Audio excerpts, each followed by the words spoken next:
is True Capitalist Radio. True Capitalist Radio. I am your host, the man they call Ghost.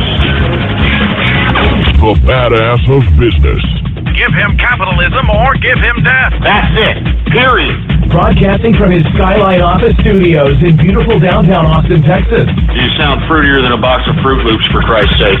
And now, he'll take it from here. Your host, the prognosticator of prognosticators, the man they call Ghost.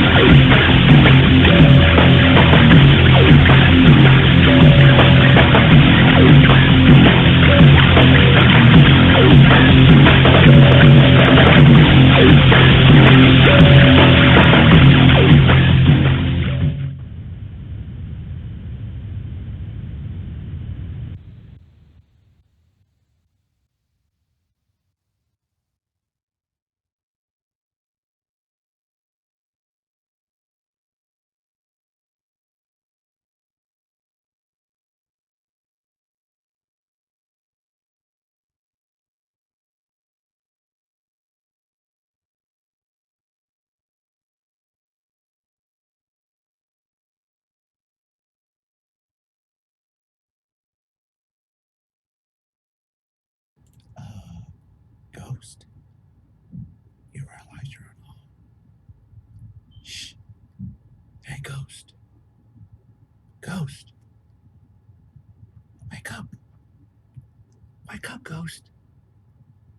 Ghost. You have a show going on. Ghost. Ghost. Ghost, where are you? You realize you're alive, right? Ghost?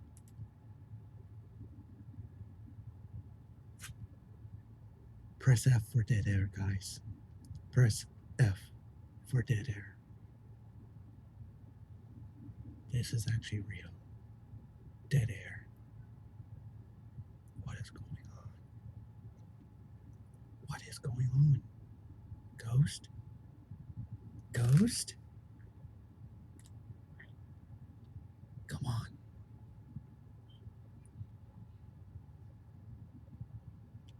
It's still dead air. Oh, wait. Hey, what's going on, folks? My apologies here. I'm sitting over here, I'm starting a show, and little did I know, goddamn engineer, did not... engineer, come on, man, get it straight! Get it straight, man! I mean, come on, I'm sitting over here, I'm doing the broadcast, and the freaking mic isn't... The freaking mic isn't even on, for Christ's sake! Jesus Christ, I feel like an idiot! I feel like a damn buffoon over here. I'm sitting here, I'm doing the broadcast, and I'm looking, I don't even see the red light here. I'm like, wait a minute. Well, I'm sitting over here, I'm doing the show, I don't see the red light. What's your problem, engineer? God damn it. Well, do your job. Good God, folks, look. My apologies on that, folks. Jesus Christ. Here I am, I'm doing the broadcast, and then I'm looking over here and saying, wait a minute, I don't see a red light going. I don't see the red light like we're on the air, right in the middle of me trying to do the intro. I look at the engineer, I'm like, are we on the air or what? And it's, Jesus Christ, God damn it, engineer. Shut up! Good God, folks, my apologies if there was some dead air here at the beginning of this broadcast. I mean, good God. Good God, man. I'm telling you, it's hard to find decent help nowadays, man. Anyway, folks, I want to thank everybody for tuning in with me. My apologies for the dead air in the beginning. Good God, Jesus. Freaking engineer. It's engineer's fault. It's not my fault, all right? I'm just a talent here, all right? I'm just a talent. Anyway, folks, my apologies for the dead air. I want to thank everybody for tuning in with me on this edition of the True Capitalist Radio broadcast. And, of course, I am your host, the man they call Ghost. And once again, folks, I want to thank everybody for tuning in with me. My apologies once again for the dead air, but we got an engineer over here. I don't know, he's got a thumb up his hole. I don't know what the hell his problem is, all right? Anyway, folks, this is episode number 372, number 372 for all the folks that are keeping track of the True Capitalist radio broadcast. And, man, I don't even know. I mean, we had dead air for at least a good 5 minutes, for Christ's sake. My apologies. Jesus, engineer. Look, please spread it around like wildfire that we are having a freaking show today, and it was incompetence on the engineer's part, and that's why, whatever reason, we had a technical difficulty issue because of the goddamn engineer. So anyway, folks, please spread it around like wildfire that we are affected in the house, and we are live every Monday through Friday, 4 p.m. Central Standard Time, right here on the official website of the True Capitalist Radio broadcast. It is blogtalkradio.com/ghost. That's blogtalkradio.com/ghost.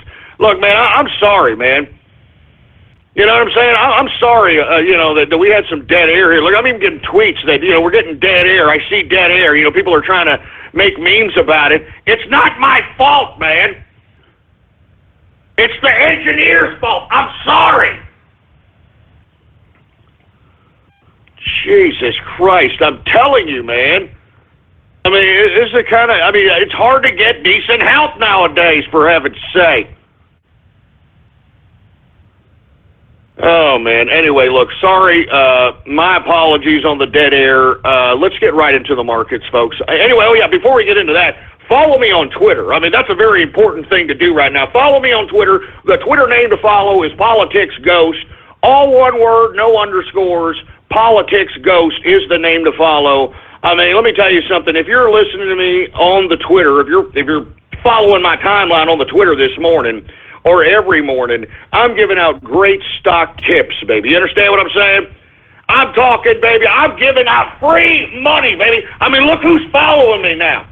I've got like rich-ass investors. I got banking, financial analysts. I got all kinds of people following me, baby, because they know I know where the money is in the market, baby. You understand what I'm saying?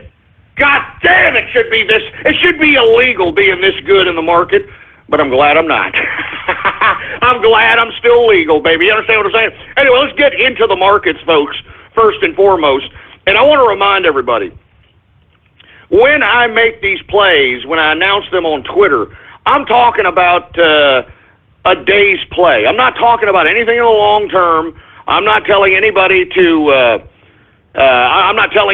just go in and just, hold shares for a long period of time, or anything of that nature. These are quick plays, in and out, 15 minutes, 2 minutes, an hour, whatever you see fit as an investor.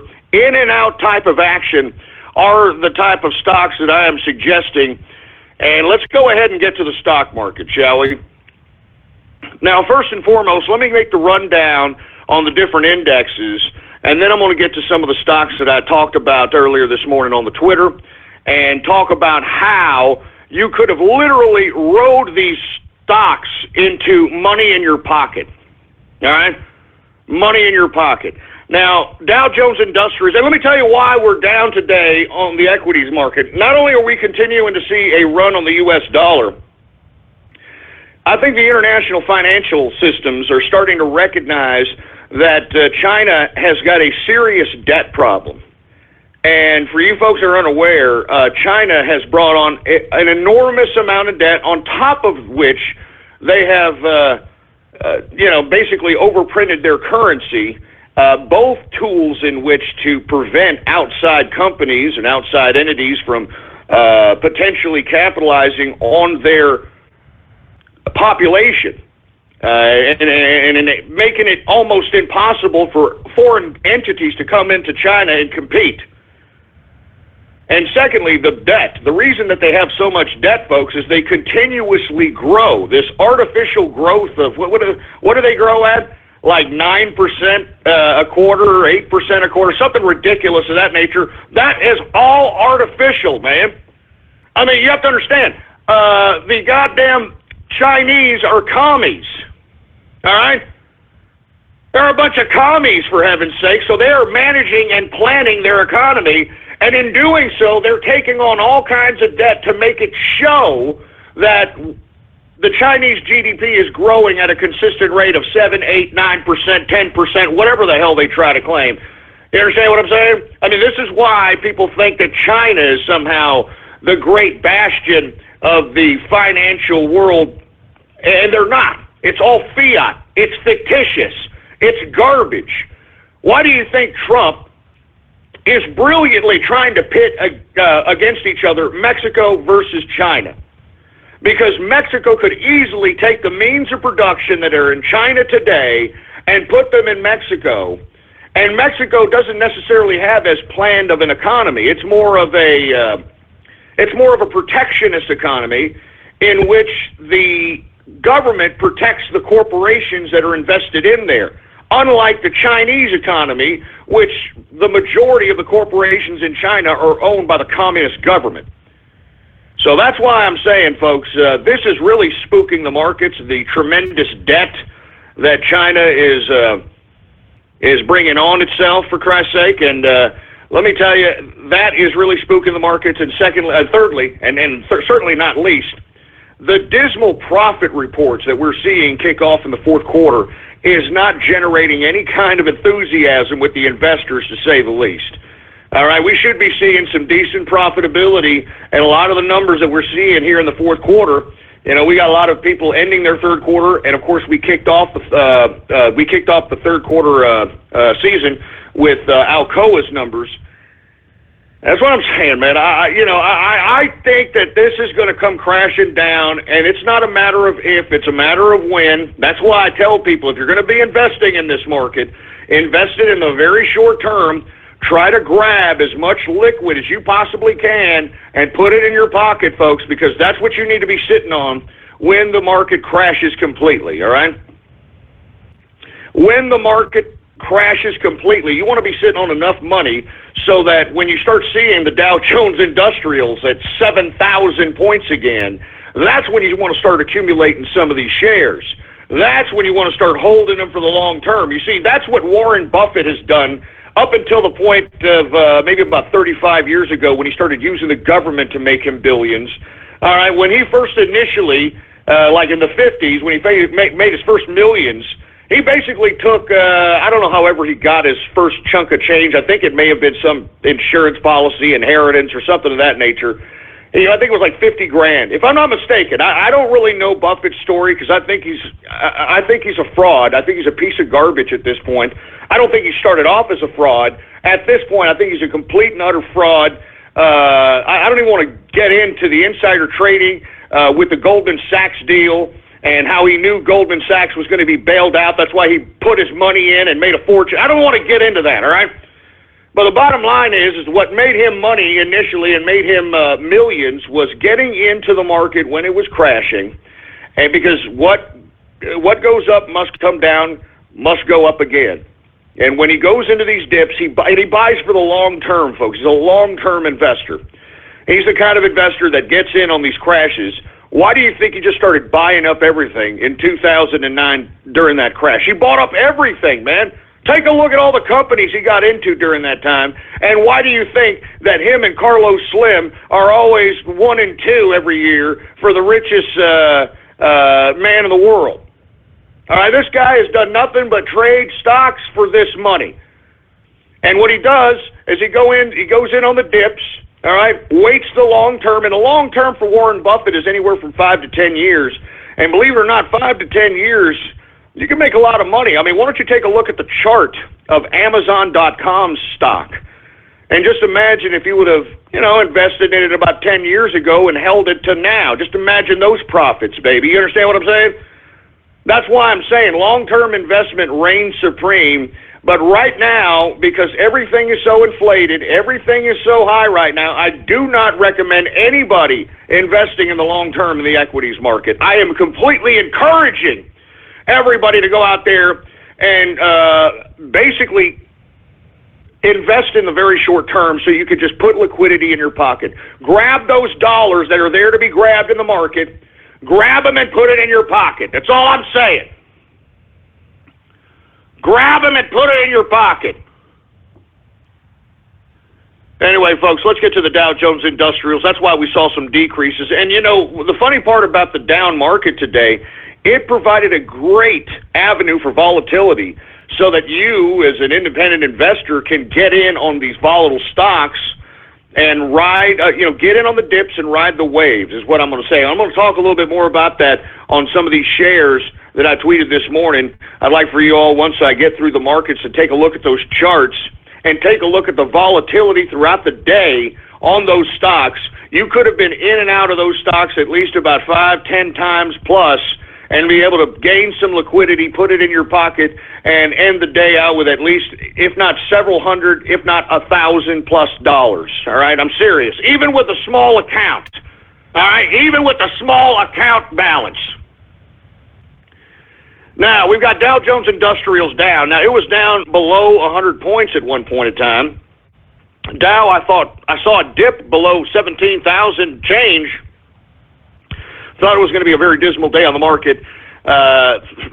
Thankfully enough, because all the volatility, I mean, when you get on a big dip in the morning and then all of a sudden it rides its way up to the top, look, it still ended up on the downside, but if you take a look at the chart of the Dow Jones Industrials, if you would have got in on some things in the morning and just would have waited, you would have made money, all right? You would have made money.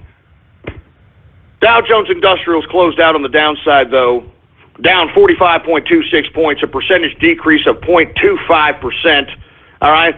Closing out the Dow Jones Industrials at 18,098.94 points for the Dow Jones Industrials, all right? We go to the S&P 500, folks. The S&P was down. Now, let me tell you, it was down a percentage point at one point in time. That's why I tweeted a certain ETF that reflected the VIX and actually reflects the negativity of the S&P 500. It was up 12% today. It ended up closing around 3%, up 3%. So I'm going to talk about that in a little bit. All right? S&P 500 down 6.63 points, a percentage decrease of 0.31% on the day, closing out the S&P at 2,132.55 points for the S&P 500. Now the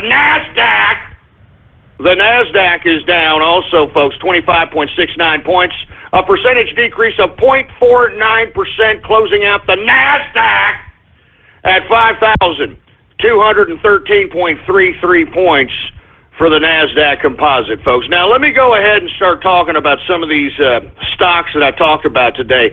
One of the first ones I tweeted was a stock that was upgraded. And these are plays to be made, folks. Now, because they're upgraded doesn't necessarily mean they're going to be on the plus side.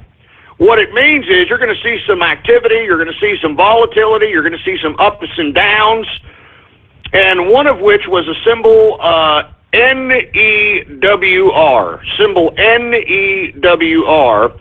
It's called New Relic Inc., and target price was raised by Pacific Crest from $38 to $44 a share.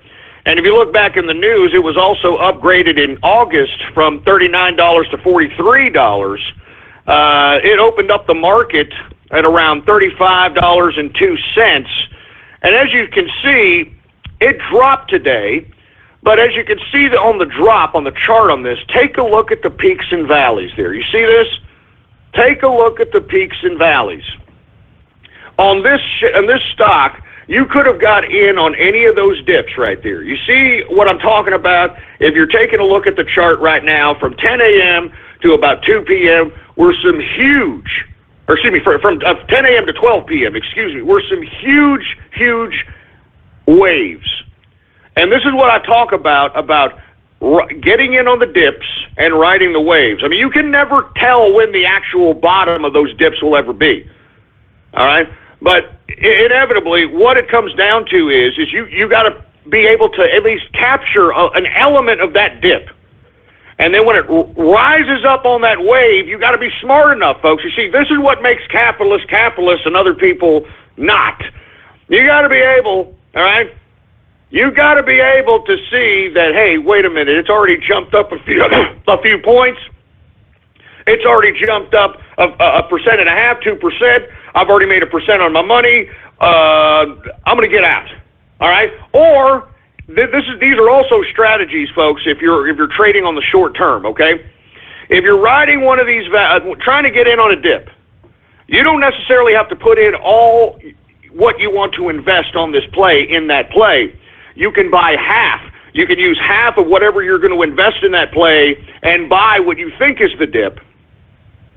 And if it happens to go down a little further, well, then you buy at that lower rate, and then this way you've got both ends of the dip on both sides of the investment. So this way you can cash out one sooner than the other and be able to play it however you see fit. I mean, do you understand this, folks? These are the kinds of plays that you have to get. You want to be able to take advantage of these peaks and valleys, man. You want to be able to, you see these dips? Look at that dip right around 10 a.m. Look at that huge dip around 10 a.m., all right? It goes back up pretty decently within the 10 a.m. hour, and then around 11 a.m. it falls back flat. Then as we approach lunchtime, for whatever reason, it peaks again. All right? And then it just goes back down again. Now, right after 1 p.m. is where it just started looking pretty bleak. But you could tell just based on the low volume on this thing that there were a couple of investors that were playing this thing. When I mean low volume, that means you take a look at the volume of the shares that are being traded. That's how many shares are being traded at that time. That's how many shares of that share are being exchanged. That's the volume of a stock. When you see high volume, which we're going to talk about in a couple of shares here in a second, that means you're going to see some resistance. You're going to see a lot of people getting in at certain prices, and you got to wait for them to get out before you start seeing waves again, like big waves where you could cash in on. This right here was a great opportunity for you to take advantage of a stock that had very generous dips and waves here. Let's go ahead and go to the next share, shall we? The next share that I talked about this morning was a ETF. It was ProShares Ultra VIX short-term futures. Now, what this does, it actually reflects the negativity of the S&P 500. And as you can see, folks, when the S&P 500 was down, I'm sorry, the symbol on that is UVXY. UVXY is the symbol. If you could take a look at the chart, I said that right in the morning. I said right in the morning, right before the damn bell rung, that this was something to be looking after because this is reflecting the negativity in the S&P. And if you take a look, and if you would have held on to it, you could have made some generous money. I mean, take a look at when the bell rang. You had a lot of opportunity there. There was a nice, good slope at the beginning of the day's trading for you to get in and be able to hold on to it. And you see all those little peaks and valleys, very small ones. You could have gotten out on one of those and made some serious money and be able to move on. You know what I'm saying? Move on, for Christ's sake. I'm serious. So this is what I'm talking about here. Now, when you started seeing it pull flat is when the S&P started raising up a little bit. Remember, the S&P was down up to about 1% plus. And this is when you saw the highest activity of this particular stock. All right? I mean, it closed today up 6.27%. It was as high as 13 and change percent on the day. All right? So if you would have got in on this, which I did, folks, and let me tell you, this is how you make money. This is how you do it. And let me tell you, in a down market, I know where to sniff out that profit. I know where these investors are going to go. And that's what you have to learn as a capitalist. You got to learn, where are these people going to go? Where are these investors going to play? How many are in the game here? And take a look at the volume on this one, man. Huge volume on the day, for Christ's sake. I mean, it was like, what is it, 35 million? I mean, give me a break. And that's why you see such little peaks and valleys. See how they're really small little dips, really small little waves? That's because there's so many people trading the stock. You know what I'm saying? I mean, there's pros and cons with high volume shares. You know, the pro is that you're going to get a lot of volume, you get a lot of volatility. The bad part about it is the peaks and valleys aren't going to be that big. And as you can see, the only way that you would be able to make some money on this play if you would have taken it early in the morning, which I did, folks, and it was a generous ride. It was a generous ride to say the least. Cashed out around a little after 10 to say the least, man. But it was still going. You could have still rode this at around 11 a.m. and still made at least 2-3% on your money. So these are the kind of plays that I'm talking about as it relates to the stock market, all right? Now, this one, of course, didn't close out as high as it should because the S&P came back up, and this particular ETF reflects the negativity of the S&P 500. That's why I keep telling you, folks, exchange-traded funds are a very nice instrument to play markets. For instance, if you think that it's going to be a down day on the market, there are a plethora of ETFs that reflect a down market, and vice versa. I mean, there are so many ETFs that you can invest in that are literally tradable as equities. I mean, they trade off as equities. So you can kind of, hold an ETF for about 15 minutes and then get out, or 20 minutes, or whatever it is. Remember, the whole game of it is buying low, selling high, and being able to get whatever damn liquid you're able to squeeze out of that share, all right? Now, let me go to the next one, folks, all right, because I'm serious. I mean, I want people to start making money. I'm trying to create capitalists. Now, I talked about a share called Cara Therapeutics early this morning. The symbol on this one is CARA. Now, folks, I had a very good time this morning. I bought it right as it opened, and then when I saw that humongous spike upwards, I cashed out on it, and then I tweeted, I hope that you all bought in on Cara. You know what I'm saying? I hope that you all bought in on it. But, the good part about this particular stock is that this was a great stock to play. All right, because what you could have done here from the time that it hit its peak out there a little bit before 10 a.m., if you could see here on the chart, it had a very low point. Even though you had little peaks and valleys in that low point, you had a low point in that stock from anywhere a little bit between 10 a.m. to about 11 a.m. And then after 11 a.m., did you see that? Look at that increase. Look at that. Look at that. I mean, it peaked twice. I mean, that's brilliant. That's where you profit from. You see that right there on the chart? From about a little after 11 a.m. to around right before 1 p.m. That is where you profit, folks. You see that chart? You see it? That is where you profit, and that is where you go and you take some money, you get some liquid. All right? And let me tell you, you could have been playing this stock all day. You could have been playing this stock all day. I mean, look at that chart. It's beautiful, man. Oh, I mean, these are the kinds of shares that I look for major short-term investment. I mean, whether I'm holding them for an hour, 15 minutes, whatever. That's what makes a capitalist, folks. That's what makes a successful capitalist. Knowing when to get in, get out. Just like a poker player. Know when to hold them, know when to fold them, baby. But the beautiful part about being a poker player is you can always play again as long as you have a chip in a chair and the skill to be able to obtain another bankroll. I mean, it's as simple as that. All right? But the objective is not to get to the point where all you got is a chip in a chair. You want to be able to, you want to have a fat stack, baby. You understand what I'm saying? You want to have a fat stack. Anyway, folks, let me move on, folks. I wanted to say Cara Therapeutics, symbol CARA, great play. And not to mention, it was a very low-price stock.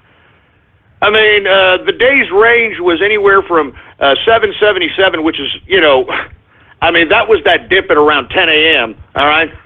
But the day's high was at about 8:31 is where I cashed out right as the son of a bitch opened in the morning. And literally played around with this stock all day long. And let me tell you, that's why I couldn't tweet anymore, man. I was just playing these stocks. There was just so much liquid to be made here.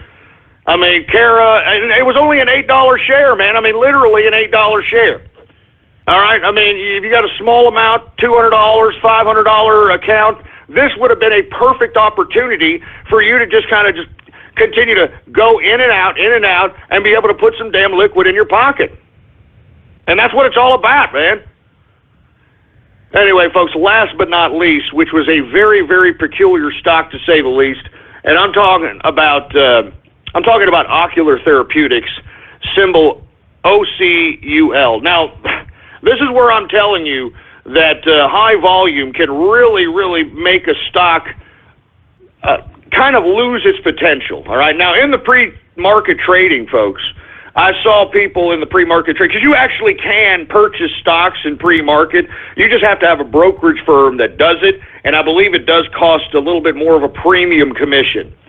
But in the pre-market, I mean, it was up 26%, all right, our symbol OCUL.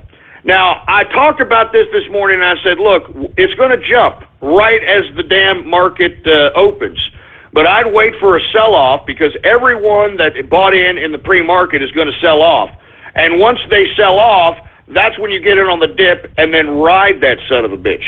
Now, I did call that. It did happen around 10 a.m., but the problem is that it didn't bring back up the dip to where the pre-market high percentage that we saw. We didn't see 26+% anymore. So as you can see on the chart on this one, you see that very small little peaks, very small dips. You know, I mean, you could have made some money on this too. Don't get me wrong, based on the price. I mean, it's the day's range on this one was $7.14 on the day's low. The day's high was $8.24, which happened right as the day's trading happened. Which that's why I told everybody, just wait for these people to sell off, because that's what's going to happen. And then once they sell off, come back in. And the volume on this was just unfreaking believable. I mean, I think it approached like 10+ million shares on the volume. Unbelievable. And this is why I'm saying there's good and bad with high volume. If the volume of these shares would have been a little lower, we would have seen some bigger peaks and valleys. But because so many people and so many investors were playing this stock, this is why you see this weird kind of stock chart here. If you're taking a look at the chart, I mean, it looks like, you know, very, very small peaks, very small dips. And I'm not trying to say that there's no money to be made out there, because there was. I mean, it's only a $7 share. But you take a look at Cara. Those are the kind of peaks and valleys you want to see. You want to see big jumps.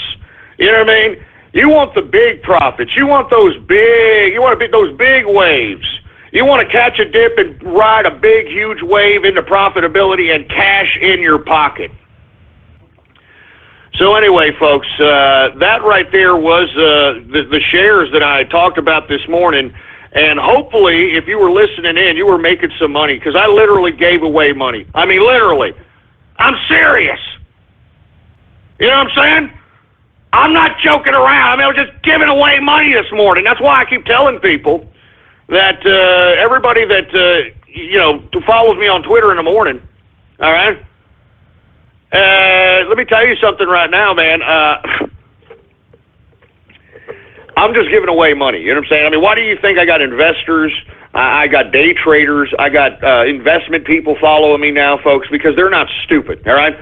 I mean, they know, for whoever they think I am, they know I know where the money's at, all right? I mean, it was a down market today, and I literally pointed everybody who has any skin in the game on this market, I pointed to you where the money was, and I hope you took advantage, baby. Anyway, let's get to the commodities, shall we, folks? Now that we've gotten through with the markets. Commodities was a mixed bag, to say the least. You could have definitely played an oil ETF today on seeing the decreases and then the pull-ups from oil. I don't know if you're seeing the charts on WTI or Brent. I mean, weird charts, folks, weird charts. I mean, if you take a look at the day, I mean, literally it was piss poor throughout the day. Now we've seen a dramatic increase in oil. And when I mean dramatic increase, I'm talking about bouncing back from the percent down, like the minus percent that it was, the negativity, because it was down like 1% and change, now to close up on the plus side. So, you know, you could have played this on an ETF scale. I didn't today. I'm actually playing this more on a long term. So, and when I mean long-term, I'm talking about like on a month-to-month scale, you know.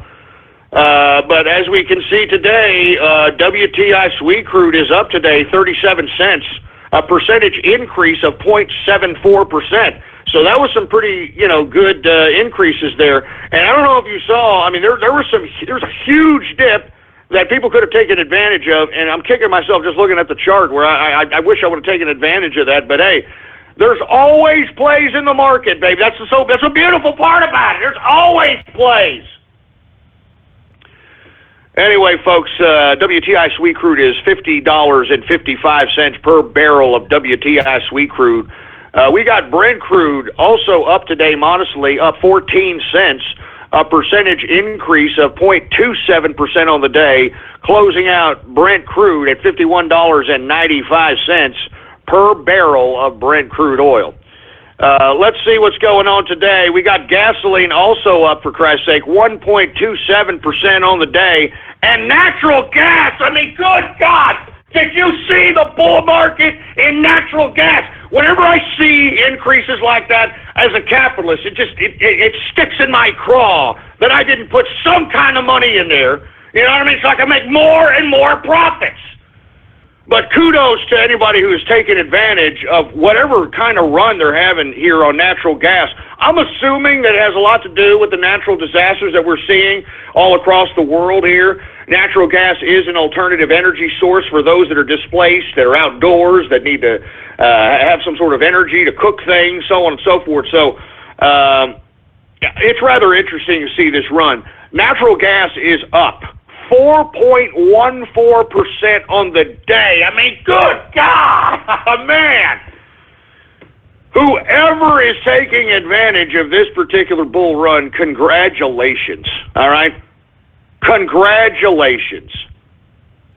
Anyway, and heating oil is modestly up after we saw some decreases yesterday, profit taken yesterday. It is up 0.84% on the day, all right?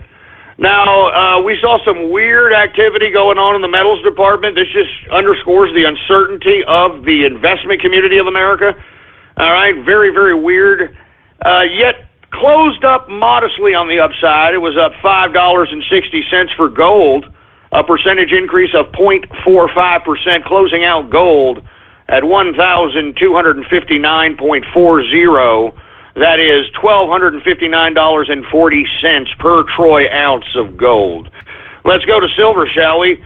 Up modestly again. We're seeing some weird activity in silver. I mean, just take a look at these charts, you know. They tell us the story. The charts tell the story. What they tell is the investors, how they're reacting, how they were trading, when they were selling off. I mean, that's why you look at charts. You don't base your investment on charts. You analyze charts. Anyway, we've got silver up very modestly a penny, a percentage increase of 0.06% on the day, closing out silver at $17.52 per troy ounce of silver. Copper took it on the teeth today. It was down. Copper was down 2.41% on the day, and platinum continues to see its downfall. It is down 0.57% on the day for platinum, all right? Now, let's get to the agriculture, shall we, folks? Now, I'm telling you, man, I mean, it never fails with these commodities traders, you know? I mean, they never cease to amaze me. You know, these commodities traders, they never cease to amaze me, all right? Now, get this. Just take a listen to this, because I've been saying that, let me just get to the percentages and I'll tell you, all right? Corn, okay? Now, we've been seeing rises in corn because of the crop report, all right? There was more bushels disappeared than anticipated. So as a result, you're seeing a tad bit of scarcity, and corn is up 3.71% on the day, all right? That's for corn. Now, wheat, all right? Now, I was talking about why. I could not understand why wheat was down yesterday, because I'm telling you this right now. This December contract is going to be very valuable when it's up. I'm telling you, the winter wheat crop is crap, all right? I mean, you can read it in the crop report, for heaven's sake. But anyway, finally, these dumbasses at the CME exchange, the commodities traders, are finally starting to realize it. They're going, oh, yeah, you know, you're right. the winter wheat, it may not be very good when, this contract in December 2016, it actually might be worth something. Yeah. I don't think we should invest in it now. You stupid idiots. I'm telling you, stupid idiots in the freaking, it's just stupid. Stupid. Anyway, wheat is up 4.85% on the day. What did I tell you? 4.85% on the day. I'm giving away money here, man. I don't know. I mean, Jesus Christ. For you people that aren't taking advantage of it and that are pissing and moaning about your lives, you should be spit upon. I'm serious. I'm not joking around. That's why I don't feel sorry for people, man. That's why I don't feel sorry for anybody. I mean, I'm sitting here, I'm shooting pearls to you people, for Christ's sake. And if you're just sitting there like miserable imbeciles, stagnant, doing the same damn mundane thing that you hate every day, you got nobody to blame but your stupid, ignorant, unambitious, ridiculous, pathetic, anal self. See what I'm saying there, boy, huh? That's what I'm talking about. Anyway, we finally saw some pullback in oats. Oats have been freaking up and up and up and up. I was waiting for a pullback, modest one today, just to say the least. It was down 1.14% on the day. And I know 1% ain't no chump change, but man, I've been seeing nothing but increases in oats every single day. Every day for at least 2 weeks. Ever since that damn crop report, which is, of course, what I said was going to happen. And another grain I said that was going to be a little bit more scarce was rough rice, and it is also up today, 0.49%. Soybean, again, increasing 1.14% on the day for soybean. Soybean oil up modestly, 0.12%. And canola. What the hell's going on with canola, for Christ's sake? It is continuously going up. I have no idea. I don't play this particular commodity. It is up 1.18% on the day, for Christ's sake. Now, let's get to the soft, shall we? Cocoa, the basis for chocolate, is up 2.01% on the day. 2.01% increase on the day for cocoa. Coffee, coffee. It is up 0.39% on the day. Sugar continues to see its pullbacks from those 6-year highs. You're seeing a lot of profit taking going on over there. It is down 0.99%. And orange juice, good God! Orange juice is completely down. Now, what I'm talking about with the orange juice play, folks, is because this particular contract that's being sold is for November 2016. The new contract that is going to be traded at the CME is going to be the player. It is going to be the one to play. So if you want to prep yourself for a potential orange juice, I would say anywhere from a month to 2 month play. Starting at the new contract of orange juice, the commodity. Take a look at any ETF that trades this particular commodity, because I'm telling you this right now, we are at a 36-year low as it pertains to the yields in oranges. All right, I'm serious. I'm not joking around. So that's why I'm saying, we're at a 36-year low in production. And that's going to be reflected in the next contract. So I think that is a major play. If you're going to be, I would aim for ETFs on this one. If you can't find an ETF, play a producer. Buy stocks on producers. And make sure the producer that you're investing in isn't affected so much by the crop devastation due to natural disasters. And I believe that there's some kind of ailment that's afflicting a lot of these oranges as well. So you need to figure out if they're not taking a loss and if there's any way that they're actually going to generate profits. So in my opinion, an ETF would be the perfect opportunity to take advantage of the next contract. As I stated, orange juice, this particular contract is for November 2016. It is down 3.67% on the day. Can you believe that crap? 3.67% on the day down for orange juice. That's for the November 2016 contract. Cotton is up 0.49% on the day. Lumber is continuing to see its sell-off. It is down 1.97% on the day. Rubber is up modestly 0.34%. Ethanol is up 1.76% on the day. Now, let's get to the livestock, shall we? I mean, good gosh. I mean, you see, this is where it doesn't make any sense, all right? Live cattle down 1.86% on the day.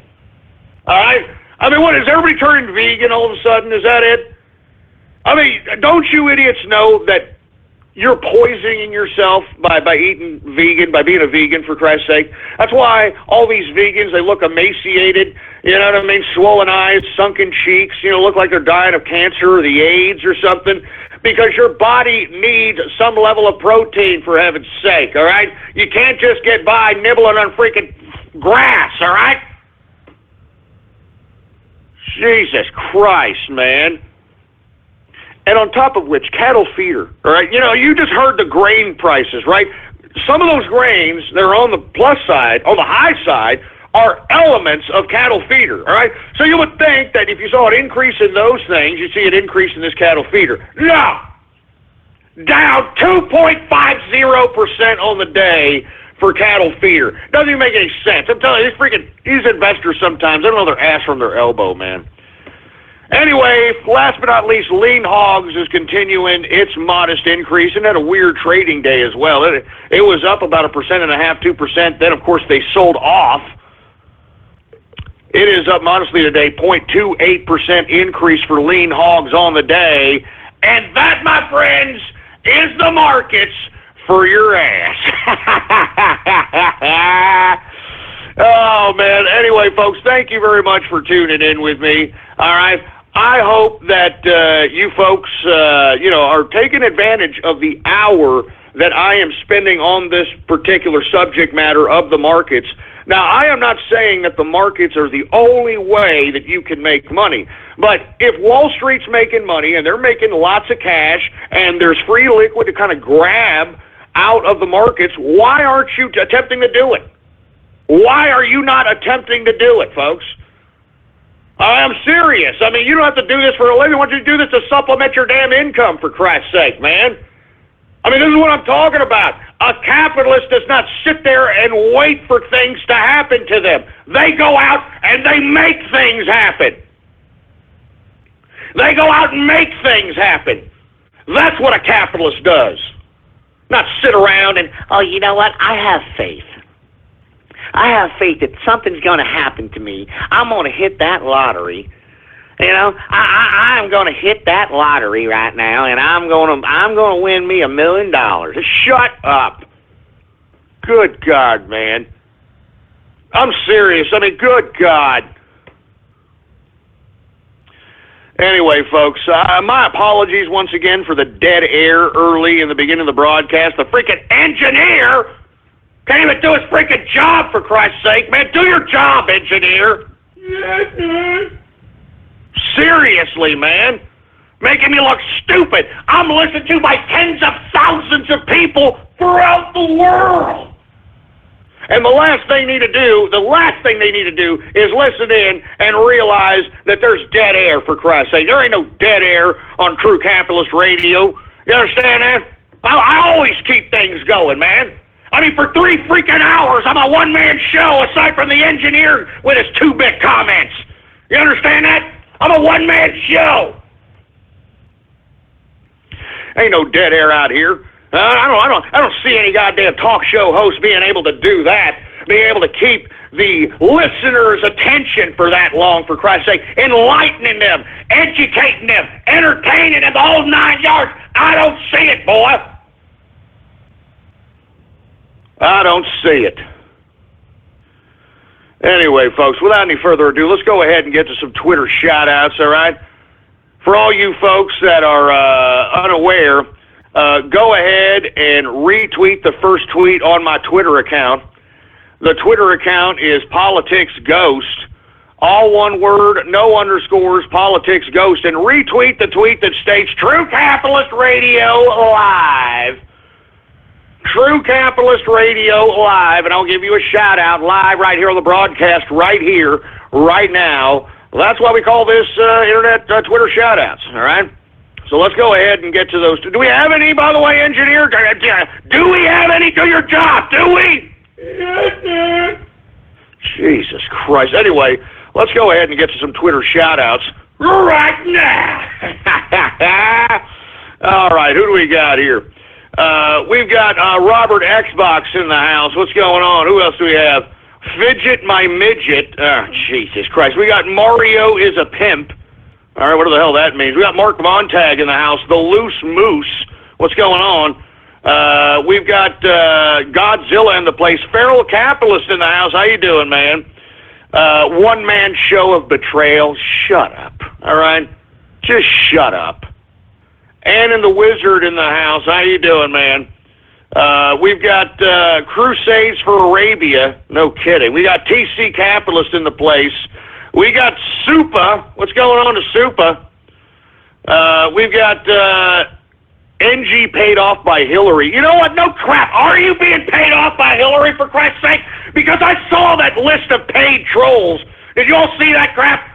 The stupid, dumb, old, dying, walking corpse, Hillary Rotten Clinton, is actually paying goddamn trolls on the internet, for Christ's sake. So I'm telling you this right now, folks. You hear me, right? You hear my show every goddamn day. I get trolled on a consistent goddamn basis.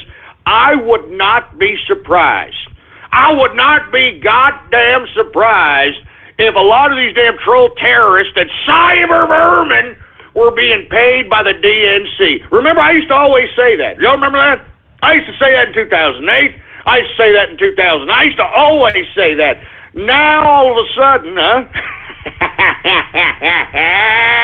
now all of a sudden it's come into a reality, isn't it, boy? It's come into reality. Son of a bitch. You better not be paid by the damn Hillary Clinton campaign engineer. You understand that, boy? Jesus Christ.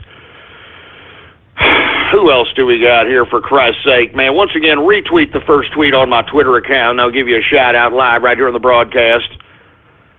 Good God. Who else do we got? We got Jiggly Ribs in the house. How you doing?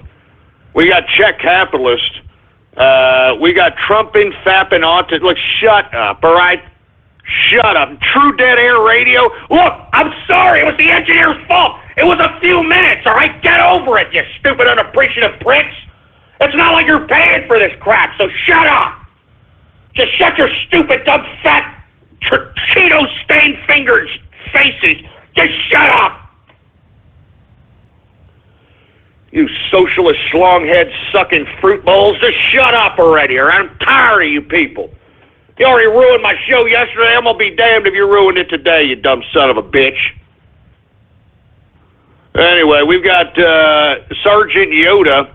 We've got Ghostess Dan Taylor. Who the hell is Dan Taylor now? Shut up. We got Team Fortune Cookie. No, don't start that crap.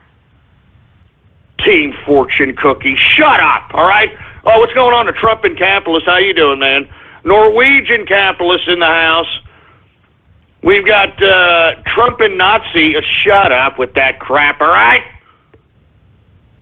Good God, man. We've got, I'm not saying that disgusting name, for heaven's sake. You people are sick. Ghost like Steely Dan. I mean, they're all right. They got a couple of songs. They're all right. I mean, I wouldn't say they're on top of my charts. They got some decent songs, for heaven's sake. Jesus Christ. Who else do we have going on over here? We got Godzilla's betraying you. What the hell does that mean? He's betraying. I mean, what is all this betrayal, man? Huh?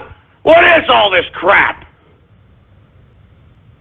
See, why do you think I don't have any friends? You see, this is what happens here when you have friends. You start, getting people, start saying, hey, how you doing? This and that, start getting them into your inner circle up in here, and then they end up, just start, having some kind of a freaking stupid emotional breakdown, like I'm supposed to give two rats' asses. Look, I want to be perfectly honest with you people, okay? I don't like emotionalism. I don't like people that cry and bitch and moan about, it reminded me of my mama, it reminded me of my daddy. I mean, get the hell over it, you stupid little pricks. I mean, good God. I'm serious. Get over it, you stupid little pricks, for Christ's sake. Grow a sack. Nut up and shut up. Jesus Christ, I'm sick and tired of these emotional basket cases nowadays, man. I'm serious. I'm tired of them, man. I'm sick of them. I'm sick of emotional basket cases. I don't feel sorry for people. My dad, my mama, my auntie, my granny, my grandpa. Shut up. No one cares. Shut up. Shut up. Just shut up. Just shut. I'm tired of people, You know one thing, I'm sorry I'm going off on this tirade, folks. I'm just tired of, whenever I talk to somebody nowadays in America, the first thing they do is talk about their effing problems like I care. Like I care. I don't care about your problems. Shut up. I'm just trying to say hi here. I'm just trying to, be polite. I'm trying to make chummy conversation here. My wife is cheating on me, and she's turning me into a cuck, and she's and my kid he needs an operation on his crotch, and shut up! I don't care. Just shut up. It reminded me when my dad hit me in the mouth, and it shut up, just shut up, just shut up. Don't talk to me about your problems. I don't care, all right? I don't care. Just shut up. Stop being an emotional basket case. Get over it, all right? If your mom slapped you around as a kid, too bad. Tough titty, all right? If your dad slapped you around and told you a few things and cursed at you, so what? Tough titty, for Christ's sake. Nut up or shut up, you sorry sacks of crap. I'm tired of fruit. I'm tired of this fruity-ass emotionalism, man. I'm tired of it, man. I'm tired of it. Stupid little pricks, you need to get your asses beat, man. You need to get your goddamn asses beat, and then you can have a reason to goddamn cry. You understand? Then you can be like, oh, my dad. I mean, that's when you cry, when you get your ass beat down to the ground and are humbled to realize that you are mortal and you are nothing. Jesus Christ, man, I'm sick and tired of emotional basket cases, man. I'm serious. Get over yourselves, you stupid sacks of crap. All right? Everybody's got problems, you stupid little snot-nosed, little self-absorbed little twats. All right? Everybody's got problems. My problem. Shut up! Shut up! I'm tired of it! Just shut up! I don't want to hear about your stupid effing problems. All right? I don't care. I don't care that it reminds me of my dad. It reminds me of my dad. It reminds me of... shut up. It reminds me when my mom touched me down there. Shut up, man. Just, Jesus Christ, these people need their asses beat, man. Give me the freaking mic. Jesus Christ, man. I'm serious. I'm sorry. I'm tired of this garbage, man. I'm tired of people like, my dad, my mama. Who, I don't care. All right, go cry over their graves, for Christ's sake. I don't care, man. May I remind you that everybody's father dies? May I remind you that everybody's mother dies? May I remind you that everybody has effing problems? All right? May I remind you that everybody has to deal with life the same way your stupid, self-absorbed, unappreciative, imbecilic ass does, for Christ's sake?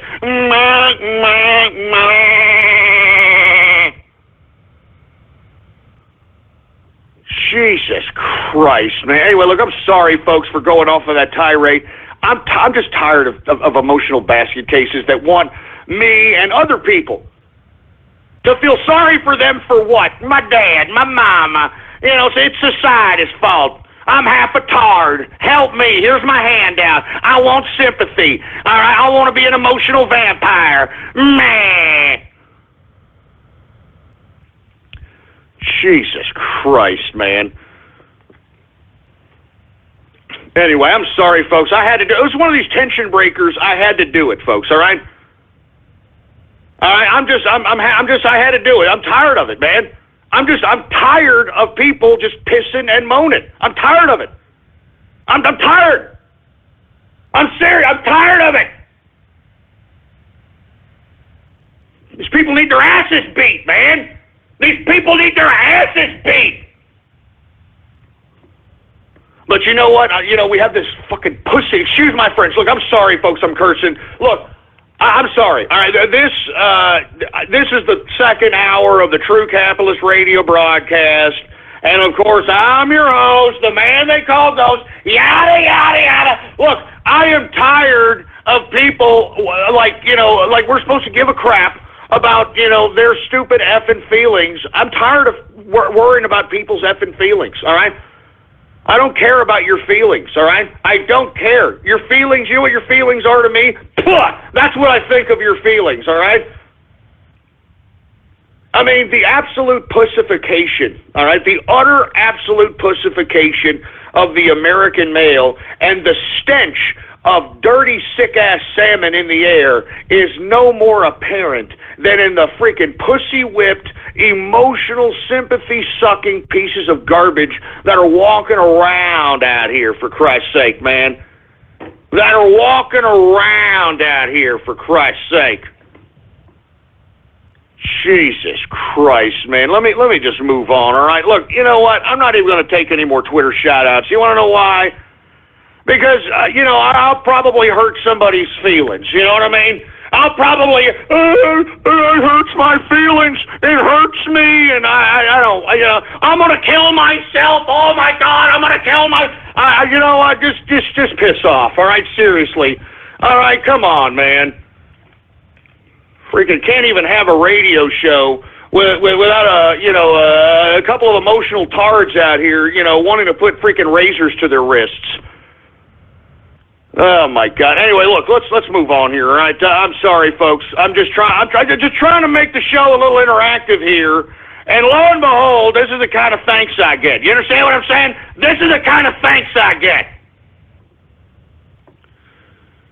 Anyway, what's going on to Jimmy Capitalist? What's going on to Strictly Diesel? What's going on to the peeps that that actually, Jesus Christ, that actually have a soul, for Christ's sake, man.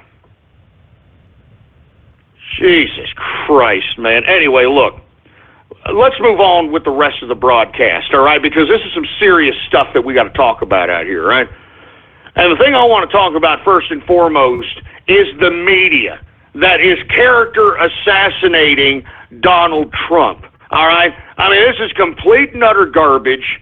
This is complete and utter sick-ass trash, all right?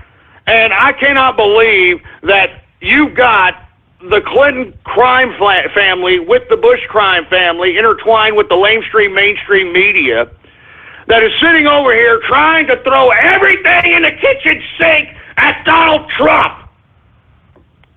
I mean, now they're trying to bring up charges that he's, sexually groped and sexually harassed women, for heaven's sake? You know what I'm saying? I mean, good God. I mean, they're trying to edit audio with bogus video and trying to claim that it's this and that. Let me tell you something. I don't know if you heard Trump's response today in his speech in Florida, but he is not only saying these charges are bogus, but he's going to go right at these sons of bitches with a lawsuit. Not to mention, folks, I don't know if you've seen on my Twitter account, all right? I don't know if you've seen on my Twitter account here, there are some people that have scoured all through the internet and actually correlated a connection between one of the alleged people that is claiming sexual harassment on Trump and connecting her with the Clinton Foundation. I mean, good God. I mean, connecting her with the Clinton Foundation. I mean, I retweeted this about, maybe a little over an hour ago, maybe a couple hours ago. It says right here, breaking, who would have thought Jessica Leeds, one of the Trump accusers, is a secretary for the Clinton Foundation. I mean, it's just sick, all right? I mean, isn't this just sick? And that's why I'm saying, folks, we got to go bare knuckle out here. I'm serious. I mean, we got to go bare knuckle. This is a goddamn war. You understand that? This is a war. And let me tell you, I don't think anybody is really directing this meme war properly, you know, in my personal opinion, all right? So I'm going to tell you what I'm going to do, all right? Let me explain something to you, all right? Since no one out here is appropriately directing the meme war troops out here to basically apply memes appropriately so that we can go ahead and make sure that Donald Trump is elected, I think I am going to assume command, all right? I am going to assume command of the meme wars right now, all right? I am taking power right now. I am assuming command of the meme wars. You understand that? I have just assumed command of the meme wars, for Christ's sake. So with that being said, folks, I am assuming the command of the meme wars, and with a war, folks, comes a new uniform, comes a new look, comes one who is going to take control of the meme wars, one who is going to assume command of the meme wars. We need a new look. I need a new look. And you know, folks, we're going to do that right here, right now, folks, okay? Because, look, I know there's a lot of people out there saying, what are you talking about, Ghost? I don't get it. What do you mean? You're gonna assume command of the meme wars? You're goddamn right. I'm assuming command of the meme wars. Spread that around like wildfire. Spread that around like wildfire. I am assuming command of the meme wars. And I will now direct where the meme shall go. Here it is right now. I am changing my avatar right now, all right? Jesus Christ. I didn't even make the avatar. You see, Twitter avatar sucks. This little stupid. I thought it was 400 by 400, freaking Twitter, you stupid dumb pricks. Anyway, look, I'm just going to tweet out the new avatar, and I will resize it and put it as part of my freaking Twitter account here in the Twitter profile, for Christ's sake. I'm telling you, man, Twitter sucks, all right? But I am going to tweet this out right now, all right? I am assuming command of the meme wars, all right? And that's all there is to it. Let me go ahead and tweet that out right now, folks, all right? Because I'm serious, all right? I mean, we need somebody that's going to assume command. We're like, 25 days away. 25, 26 days away, for Christ's sake, and we have got the mainstream media throwing everything in the kitchen sink at Donald Trump. Complete slanderous lies, complete fabrications, complete BS. So that's all there is to it, okay? All right, now, I know people are going to be like, wait a minute, why are you taking command? Who are you? We're not your personal army and all that crap. I'm not saying I'm your personal army. You're my personal army, you morons. But God damn it, we have to have some level of infrastructure. We got to have some level of understanding and coordination because the mainstream media understands this. The mainstream media understands this, for Christ's sake, God damn it. And that's why I'm going to take it upon myself, since nobody's going to do it. I'm going to take it upon myself to take the spear of destiny, the digital spear of destiny, and I shall ride, I shall direct, and I shall lead the meme wars. I will assume command because there's no time for games. There's no time to cry. There's no time to sit around and stick your thumb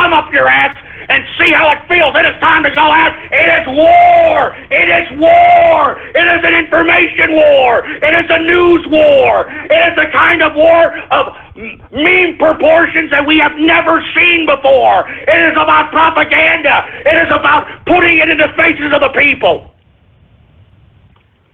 And that's the way it is, folks, all right?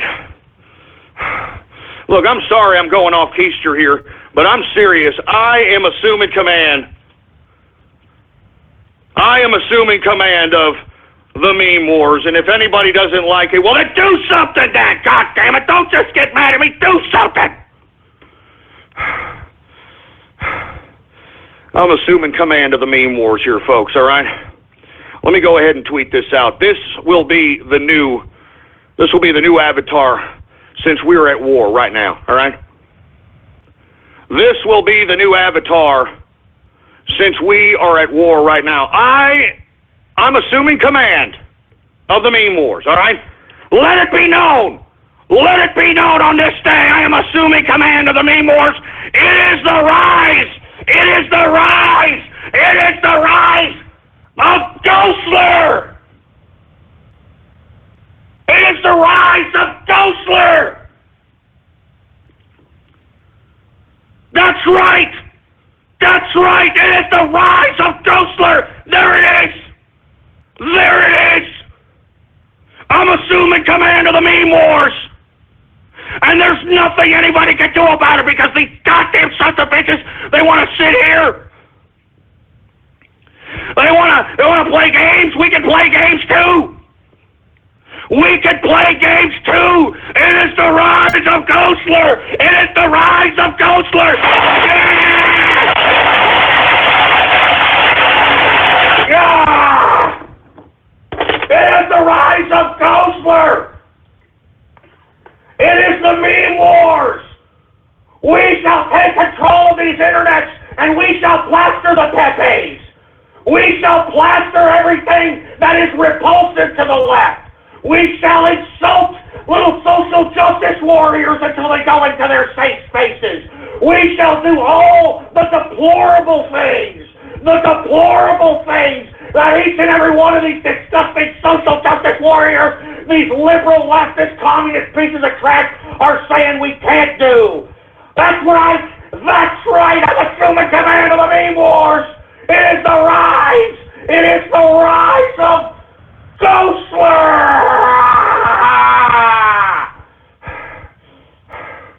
Oh my God, my heart's beating like a rabbit, folks. I'm not joking around. I'm not joking around. I'm not joking around. Give me the mic. Give me the mic. Let me tell you something. I'm taking over the meme wars Pinochet style. Pinochet style, for Christ's sake, boy. I am assuming command of the meme wars. And by God, I'm telling you this right now, it is time to go real world propaganda on these sons of bitches. It is time to go real world propaganda on these sons of bitches, all right?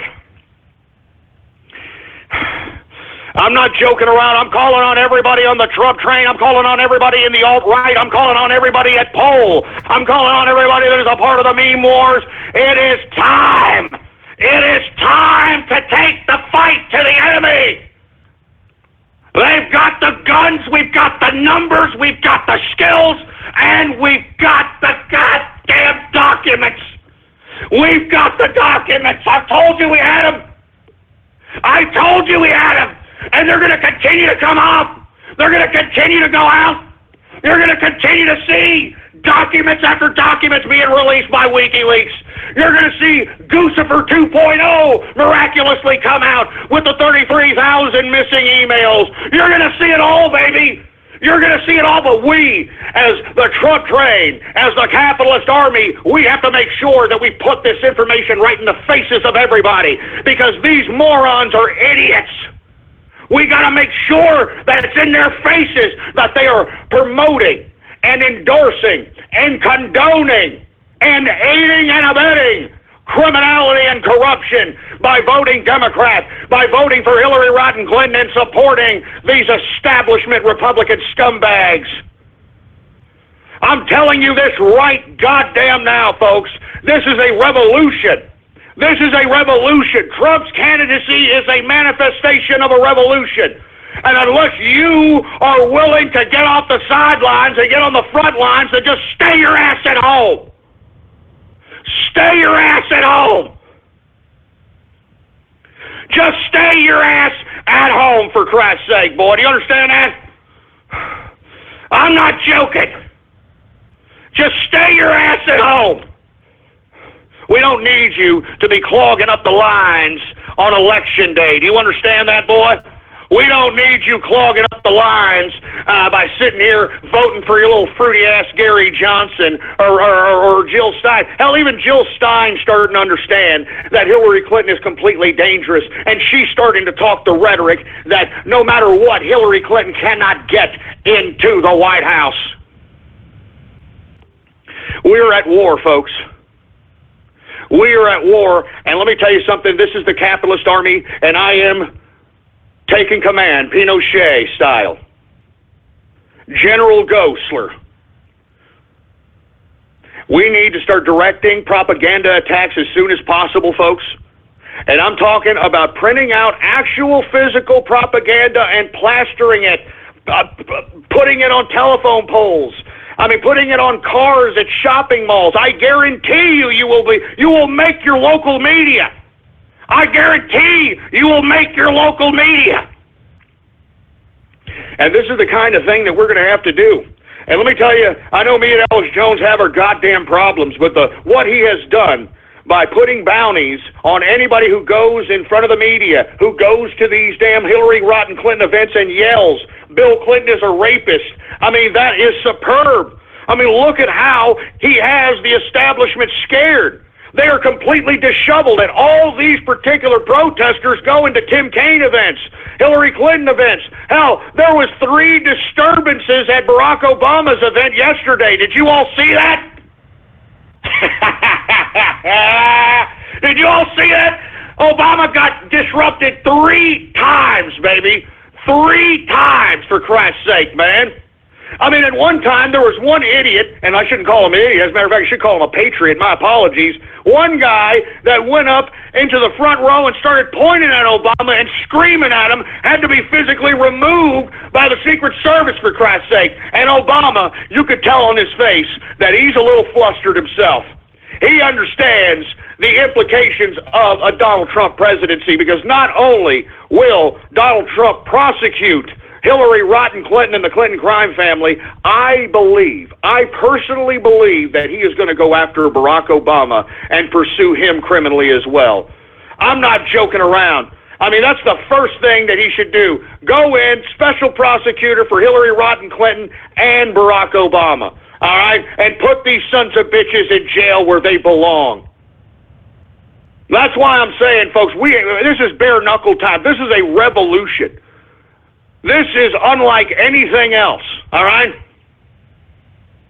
This is unlike anything that you have ever seen in your life. This is America's last stand. And if we don't do nothing, then we are nothing. Do you understand that? If you do nothing, then you are nothing. Look at the coordinated attacks by the mainstream media. That's why we have to do what we have to do. And I am urging all within the sound of my voice, it is time. It is time to start trolling the mainstream media. They want fodder. Give them fodder. Do y'all remember in Austin, Texas? I remember it very vividly. Pools closed due to AIDS. Y'all remember that? Y'all remember how much media coverage that got, for Christ's sake? Think about something like that in relation to the goddamn election, man. You understand? Y'all remember that, right? Pools closed due to AIDS. Y'all remember that crap? And people were like freaking out. Y'all remember that crap? That's why I'm saying, you want to make media, you want to troll the media, do something like that in relation to this campaign, to Hillary Rotten Clinton, the Clinton crime family. I'm serious, folks. Don't do it for me. Don't do it for anybody but yourself and this country and our people. Our people. I'm telling you this right now, man. I am not joking around. I am dead serious about this. That's why I'm assuming command of the meme wars, and I will start directing different operations as soon as possible. Do you understand that? This is not a joke anymore. We are at war. We are at war. And they want a war? They got a war, all right? Now, I'm sorry, folks. I didn't mean to get off keister there, folks. My apologies here. But I am assuming command of the meme wars. It is time for propaganda to be churned out and be in the faces of people, all right? I'm not kidding around. Just imagine if you just went ninja style, and what I mean ninja style, like go in and out like the night and not even have anybody notice that you're putting propaganda on car windows, you're putting propaganda on telephone poles, you're putting propaganda in restrooms, that sort of thing, folks. I guarantee you, you will make your local media, and if your local media is made, the national media will cover it as well. So that's all there is to it, all right? I'm calling on you. I'm calling on you, all right? I'm calling on you to take part in the meme wars. I'm calling on you to get off the sidelines and get on the front lines, because the front lines are right outside your goddamn door. And that's why I'm saying, folks, this is not a joke any longer. I am assuming command of the meme war, and we are going to take this fight all the way till the end of the goddamn election. And let me tell you something. The operatives within the capitalist army, we've got something very, very special planned for these dumbass liberals. I don't want to tell you what exactly we're going to do, but I'm telling you this right now. We are implementing strategies that are going to bamboozle the imbecilic, dumbass, mindless Hillary Clinton demographic. And I'm telling you this right now. They want to play dirty. We can play dirty too, folks, all right? We can play dirty too. So anyway, folks, let me calm my ass down, all right? Let me calm my ass down. My apologies on this, folks. I'm sorry. I'm hyped, man. I mean, my blood is pumping, man. Can you feel the passion?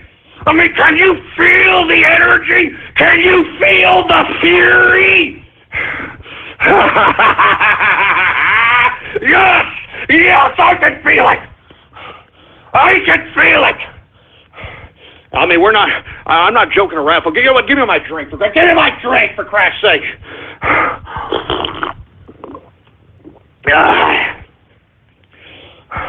I can feel the fury! It's war! It's war! And these mainstream, lamestream media assholes want to continue doing this. We can do it too. We can do it too. Anyway, folks, look, I'm sorry. I had to do it. I'm sorry. I had to do what I had to do. I'm willing to throw myself out there on the line. I don't care. This election is too goddamn important.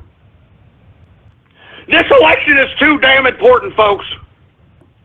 And let me tell you something. I'm doing whatever it takes to save America. Do you understand that? I'm doing whatever it takes. Whatever it takes to save America.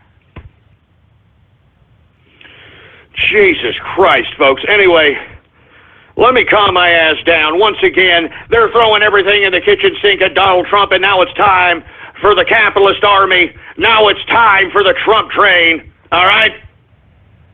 And it's time for us to start doing what we have to do, whatever it is.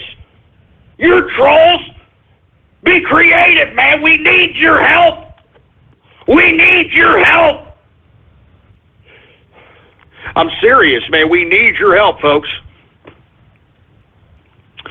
Anyway, folks, let me get on with the rest of the subject matters. I'm sorry. I know that was a little bit intense. You understand? I know that's a little bit intense for everybody, but let me tell you something right now. This is serious business. Do you understand that? This is serious business, folks. All right? So anyway, folks, wait a minute. What is this? It looks like somebody at 4chan may have wiped the Clinton's campaign chief's iPhone. So here we go. Enjoy. All right. Let me tell you, you know, for some freaking party that's supposed to be in bed with Silicon Valley, I mean, these people suck when it comes to goddamn ridiculous technology, for Christ's sake. I'm serious. Anyway, it is the rise of Ghostler, folks. All right, meme warfare. I'm talking 3.0 this time, baby. You understand that? 3.0 this time, baby! Anyway, folks, I want to get to the WikiLeaks Podesta emails, folks. Of course, WikiLeaks is continuously, slowly trickling out these emails.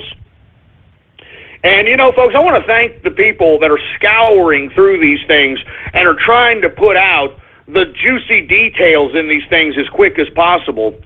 And there is a lot to go through, folks. That's why Julian, at this point in time, has decided instead of one big, huge data dump, to slowly leak out these particular pieces of data so that everyone can scour them thoroughly so that they can properly be curated out for everybody to see. And today there was another 2,000 emails posted, folks, and one of the serious implications is that they knew that they didn't give all of the information to the Department of Justice, all right? Moreover, they also, weird email between Podesta and someone who is a high-ranking member of the Democratic Party in which they make a certain, and look, this is the same Democratic Party charging that the Russians are hacking their servers and they're hacking the elections and that they're in control of the alt-right and all this other crap, all right? Podesta, all right, decides to give an email on the around the same time Justice Scalia was killed. Now, folks, I was broadcasting at that time. I said that was a very suspicious death. I cannot believe, given the fact that this man is a Supreme Court justice, there was no autopsy. They moved the body very quick. They embalmed him very quick. Very, very suspicious, folks. But Podesta emailed about an assassination around like 3 days before Scalia was found dead.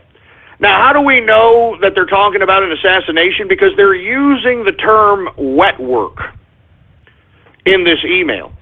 Now, wet work, folks, according to all analysts of within black operations and CIA operations, so on and so forth, this is a notorious word within the KGB, signifying an assassination of an official, you know, or a public figure, diplomat, you know, somebody of a political ramification.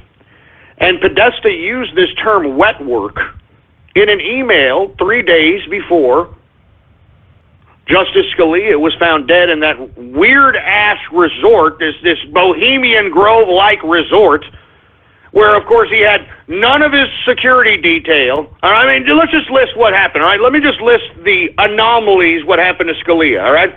No autopsy on Scalia, no medical examiner on site to decipher the cause of death, no U.S. Marshal Protection detail accompanying Scalia on this trip to, you know, the poor man's Bohemian Grove, all right? No functioning CCTV cameras on the day of the death, even though this is supposed to be some top-notch resort. We've got Scalia found clothed on the bed with a pillow over his head. He had a pillow over his goddamn head. Scalia's body also was mysteriously cremated before it could be examined, all right? The guy who owned the resort, this resort in which Scalia died at, was not only a large Obama contributor, but he was awarded the Medal of Freedom by Barack Obama himself, all right? So, you know, this stinks to high hell. And then you've got this Podesta email in which he talks about this terminology, wet works. You understand that? And the term wet works, folks, is a KGB terminology for the assassination of a public figure, diplomat, or somebody of a political situation. So I think everybody should take a look at that email. It's very interesting to say the least. And let's just say, for the sake of argument, that he isn't talking about Scalia, that he may be talking about something else. Why is he even using a KGB terminology in an email that is the code meaning of an assassination of a public figure, diplomat, or somebody of a political stature? I mean, that's very interesting, folks. I mean, that's a very interesting development in the latest email dump, to say the least. All right? And, of course, we're hearing in these emails, in the correspondence between these Democratic lackeys, that they knew about Hillary Clinton's server. They were told to deny. All right? We also found out that Saudi Arabia and Qatar are funding ISIS in these emails, folks. All right? I mean, all right? I mean, it's what they're saying. It's in these emails. It's there. I always said it. Qatar and Saudi Arabia are funding ISIS, folks, and on top of which, Bill Clinton got a $1 million birthday check from Qatar just so that he could talk for a few minutes. Huh? $1 million check on his birthday just so that he could talk for a few minutes. Like that wasn't a payoff. And lest we forget, folks, now that these emails confirm that Qatar and Saudi Arabia are funding and training ISIS and arming them as well, we should also take in consideration that Qatar is the same country, the Bergdahl, that idiot Bergdahl, that asshole defector, that freaking traitor, that asshole that Barack Obama actually negotiated to get. That Bergdahl from Afghanistan. Y'all remember that idiot that we negotiated with the freaking Taliban to get him off, for Christ's sake? So I mean, what a joke. Lest we forget, folks, the 4 or 5 commanders that were released from Guantanamo Bay, they were released to, guess where? Qatar. That's right, because supposedly Qatar was supposed to keep safekeeping on these freak show jihadists that were in the goddamn Guantanamo Bay. Y'all remember that, right? Bergdahl, that stupid traitor, that son of a bitch that got American troops killed out there in Afghanistan trying to find the son of a bitch? Yeah, the 5 jihadist commandos, or the commanders that were out there, and look, there's a picture of one of those guys that were traded for Bergdahl. There's a picture of one of those jihadists with like 6 heads around him with a smile on his face, like 6 decapitated heads all around him. He's sitting back having a smile on his face. So these are the kinds of guys that we traded for Bergdahl. And moreover, folks, they're being held in Qatar, which I doubt they're even there anyway, okay? Lest we also forget that Bomb Boy, that stupid little obnoxious little twat, all right, his father not only attempted to try to run for the presidency of Sudan, and I'm talking about al-Bashir, that al-Bashir-controlled portion of Sudan. I'm not talking about South Sudan. He tried to run for president, was unsuccessful, right? Then he came to the United States, and then Bomb Boy, you remember that stupid, dumb little, God damn, that little twat needs to be... Anyway, Bomb Boy comes along, right?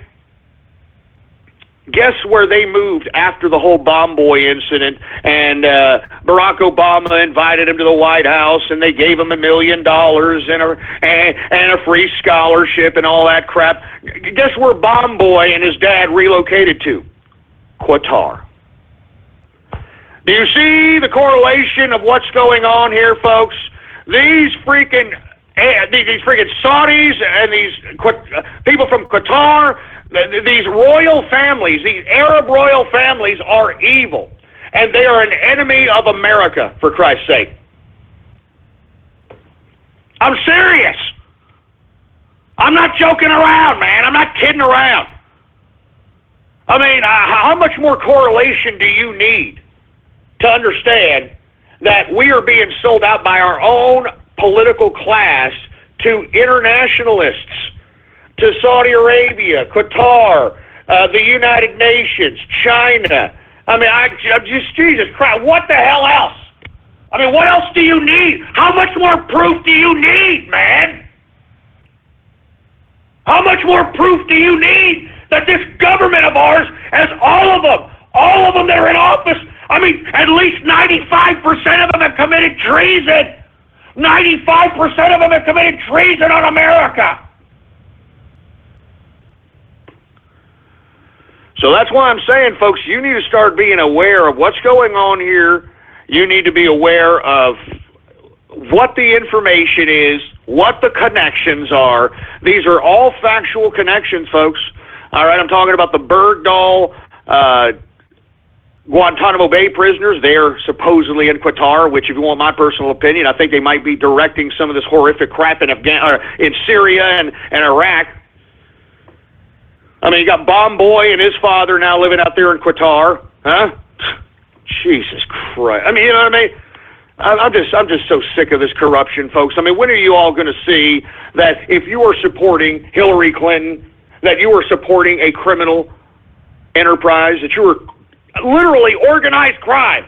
I mean, that's what the Clinton Foundation is.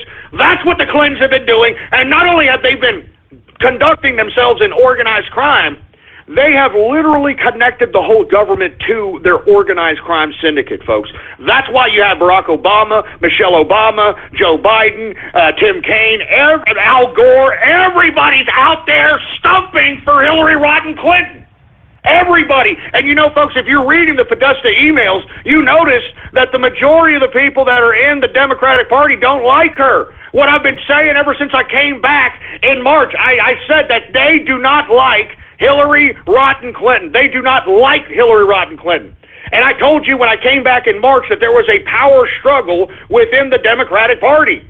But because the Clinton crime syndicate has connected everybody that's in the political class with the corruption that they've conducted, and that's what they have over on all these idiots.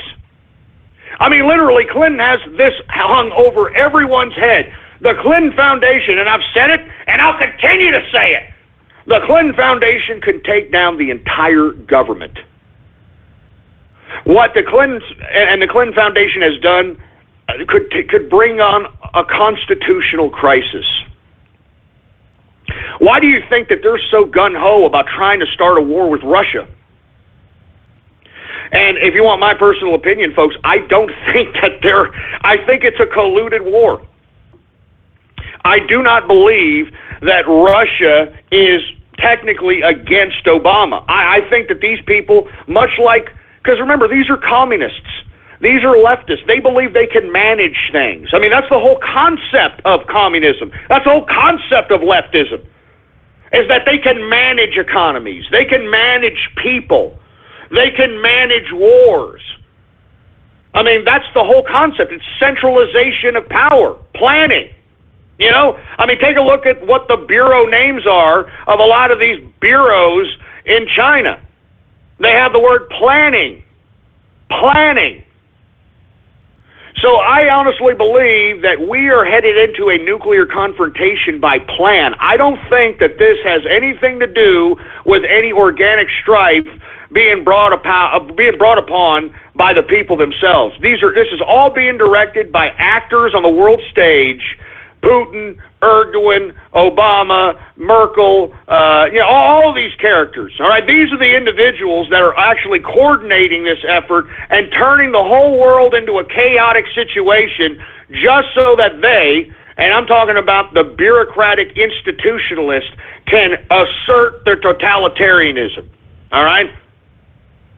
And look, I'm telling you this right now. I know there's a lot of people out there that think that Putin is some kind of a goddamn hero and think that Russia is somehow against the New World Order. They are not against the New World Order, you idiots. All right? Because if they were, they would not be attending the G20 summit. If they were, they wouldn't be even acknowledging the United Nations, let alone voting or vetoing or any of that crap. All right? If they were not a part of if they were against the NWO, they would not acknowledge the World Court. All right? I mean, if they were against the New World Order, they would not acknowledge the IAEA, the WTO, the World Bank. I mean, do you understand this? And they acknowledge each and every one of those institutions. I mean, all you got to do is listen to Putin every time he talks. Listen to Putin every time he talks, and what does he talk about? International law. This is against international law. This is against international this. This is against international that. I'm telling you this right now. I don't believe a word of it.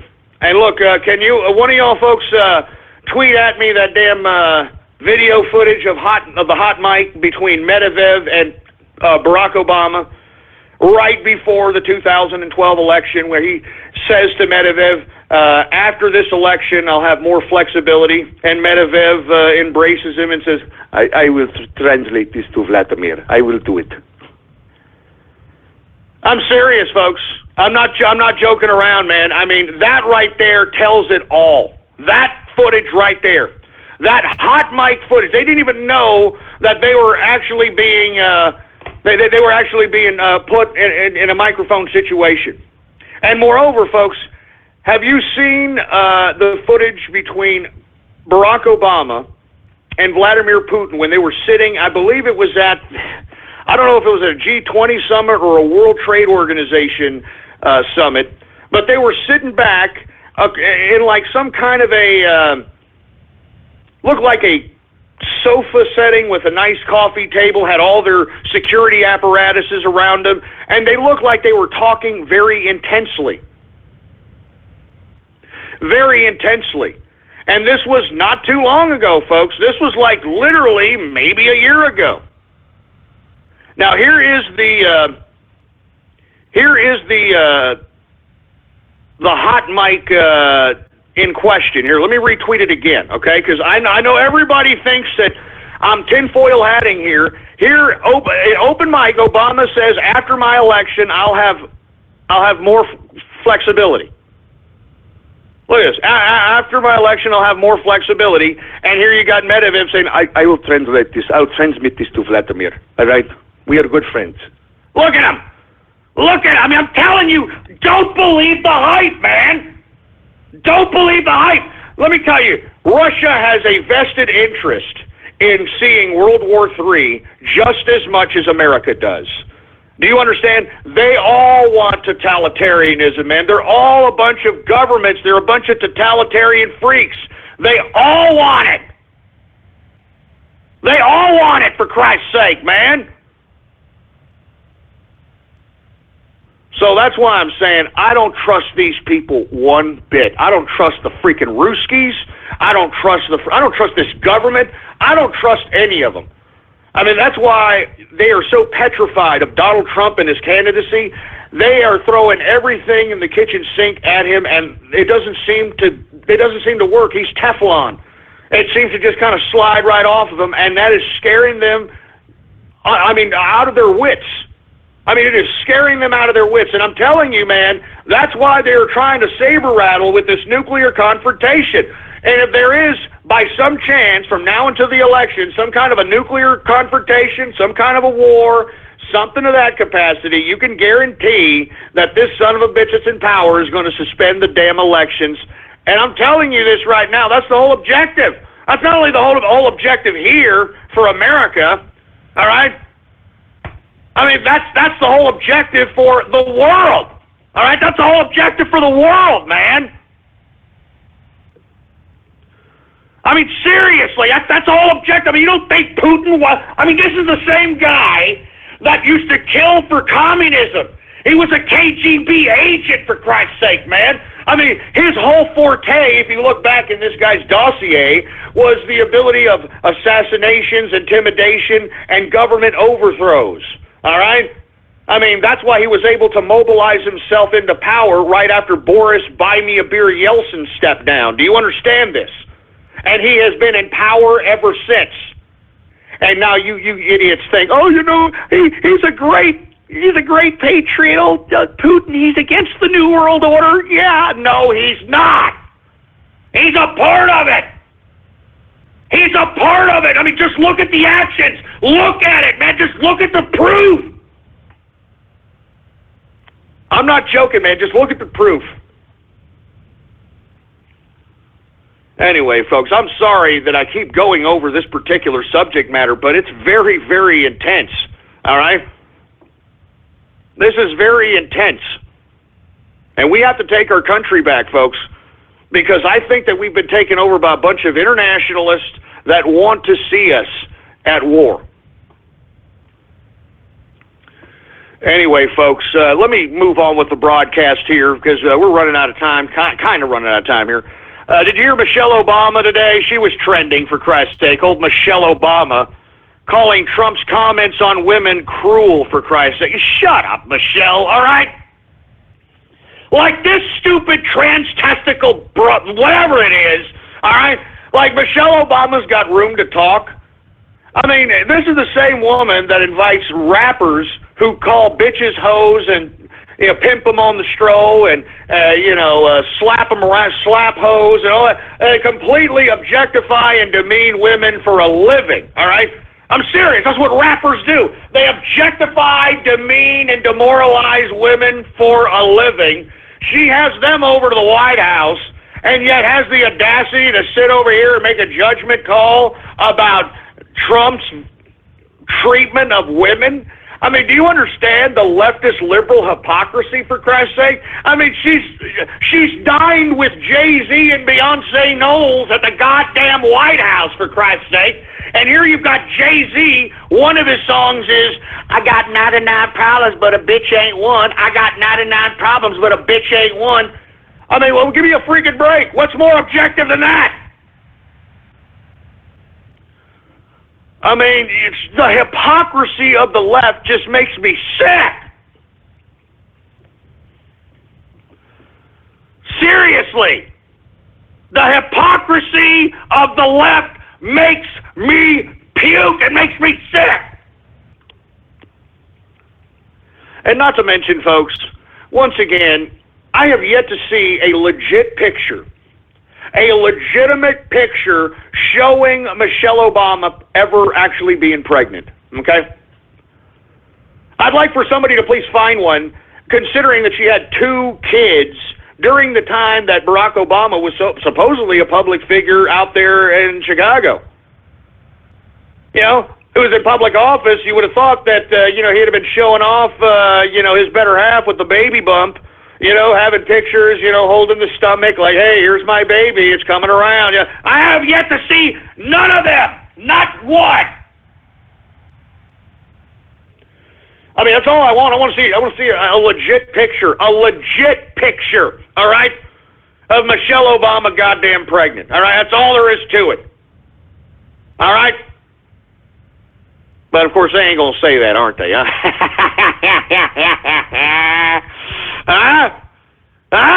Yeah, that's what I thought. Anyway, Michelle Obama over here, seriously. Michelle Obama trying to wave his finger. And let me tell you, that those are man hands, those are man shoulders, those are man arms, all right? I mean, we have seen pictures of a bulge between her legs, all right?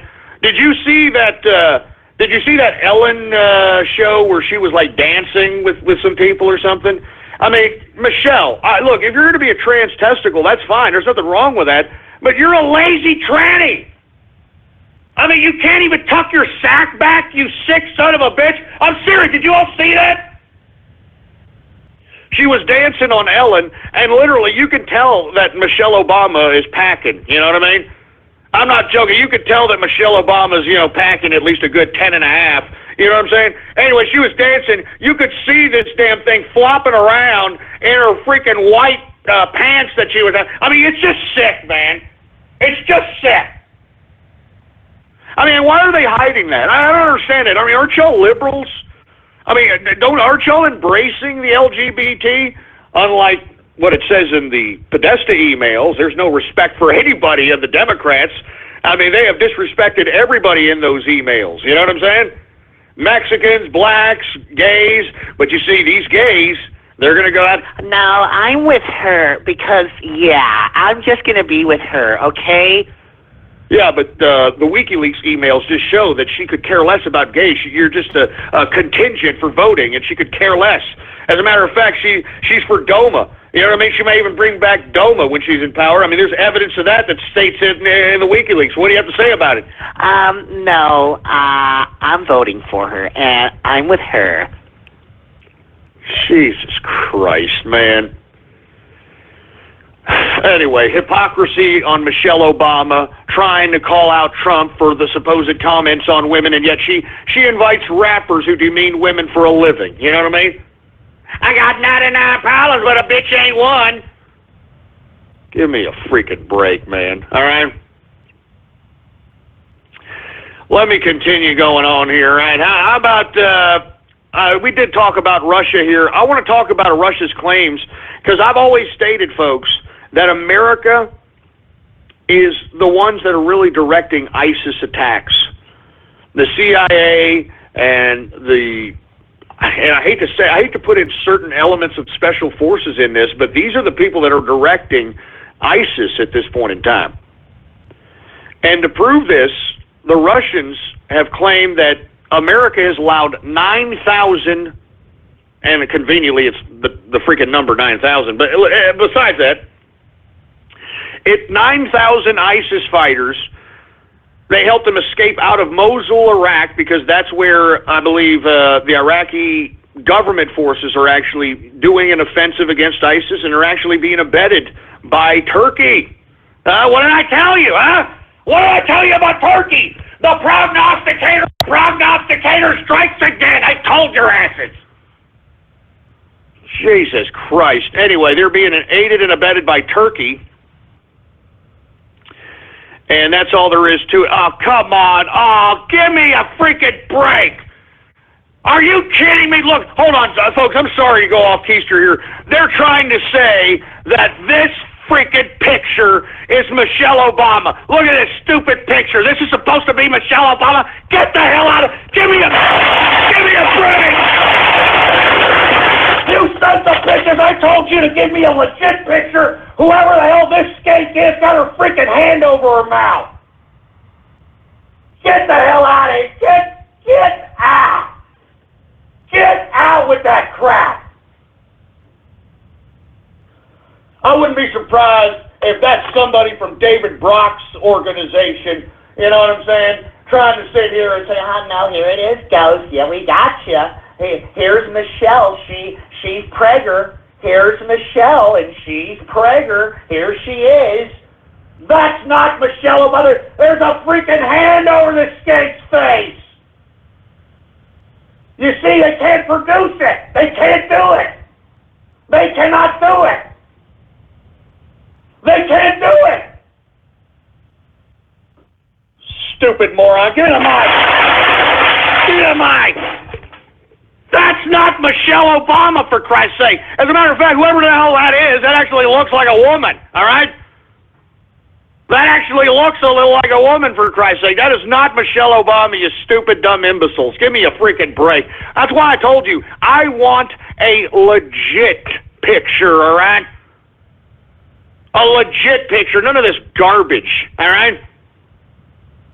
Give me a break. I mean, that's the best you could come up with. That's sad. I mean, that's pretty goddamn desperate, to say the least, man. That's pretty desperate. Anyway, folks, look, I'm sorry. I didn't mean to get off keister here. Somebody's trying to, pull a fast one. I wouldn't be surprised if it's David Brock or somebody paid by the DNC. All right, but that is not Michelle Obama, you sorry sacks of crap. That is not Michelle Obama.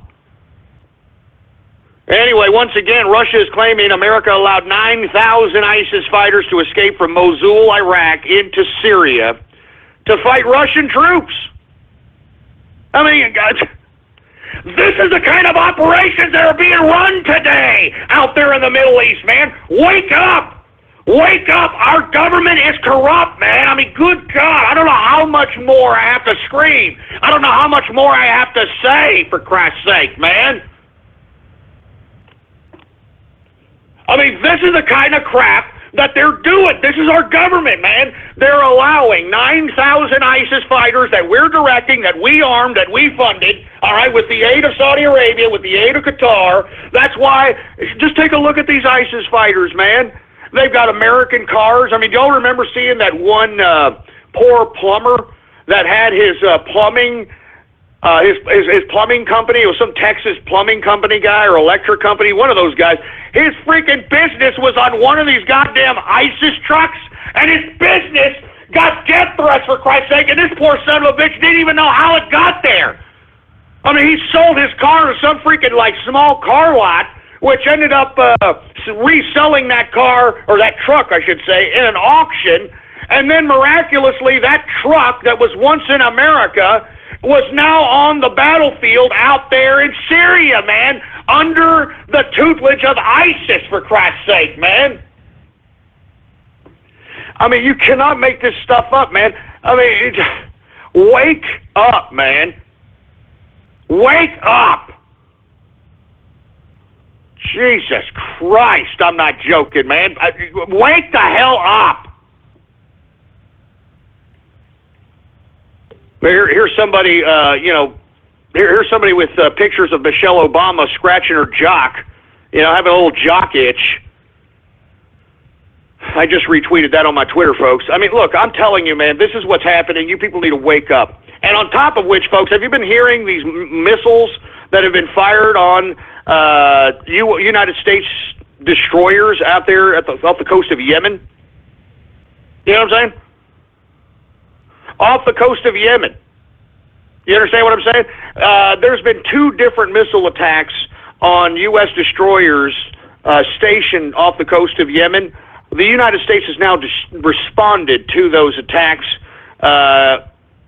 with missiles. All right? And decided to go ahead and bomb the hell out of a certain area of Yemen that the United States believed was responsible for those missiles. And as a result, guess who's coming into the peninsula, off the coast of Yemen? None other than Iran. Iran is now deploying warships into the region, folks, because of the United States bombing this particular area of Yemen. And the reason the United States bombed it is because they supposedly were taking missile fire from a given area of the coast of Yemen, and they responded accordingly. And now you've got Iran moving in warships off the coast of Yemen. Lest we forget, folks, that we've already got Saudi Arabian troops inside Yemen attempting to take control of that particular territory, all right? And let me tell you, it has been a disgusting, brutal battle. I mean, you're not even hearing about it on the damn mainstream media. I mean, people are talking about Aleppo, people are talking about Syria, which, of course, is a very serious situation. Not too many people are talking about all the devastation that's happening in Yemen. Lots of kids dying, lots of people being massacred, murdered under the direction of Saudi Arabia and under the okay of the United States. That's why our goddamn warships are stationed off the coast of Yemen. And that's why you had a couple of missiles being shot at our destroyers off the coast of Yemen. And then once we hit back, now Iran is thumbing our nose at our faces, for Christ's sake. They're bringing in warships off the coast of Yemen. Do you understand how close to World War III we are, you stupid morons? I mean, this is serious, man. I mean, we are that close. That goddamn close. That goddamn close to World War III, folks. I mean, that goddamn close. I wish people would take this serious, all right? I wish you people would take this serious, for heaven's sake. Good God, man. Let me move on, for Christ's sake, man. Jesus Christ. Once again, U.S. bombs Yemen after U.S. destroyers are targeted by missiles on 2 different occasions. And now Iran is deploying warships to the region in response to the missile. Oh, Jesus Christ, man. Anyway, last but not least, and before I get into the last subject matter, I want to remind everybody that we are now in the 3rd and final hour of the True Capitalist Radio broadcast. And, of course, I am your host, the man they call Ghost. And once again, folks, I want to thank everybody for tuning in with me. before we get started, please bookmark the official website of the True Capitalist Radio Show, where you can download every single goddamn episode for free. Every single episode for free at blogtalkradio.com/ghost. That's blogtalkradio.com/ghost. And of course, if you haven't already done so, please follow me on Twitter, folks. All right? Follow me on Twitter. The Twitter name to follow is PoliticsGhost. All one word, no underscores. PoliticsGhost is the name to follow, all right? And as I've stated earlier in the broadcast, all right, as I've stated earlier in the damn broadcast, I have assumed command into the meme wars, folks, all right? I don't know if y'all have seen that little tweet there of the new avatar, all right? It is now the rise of Ghostler!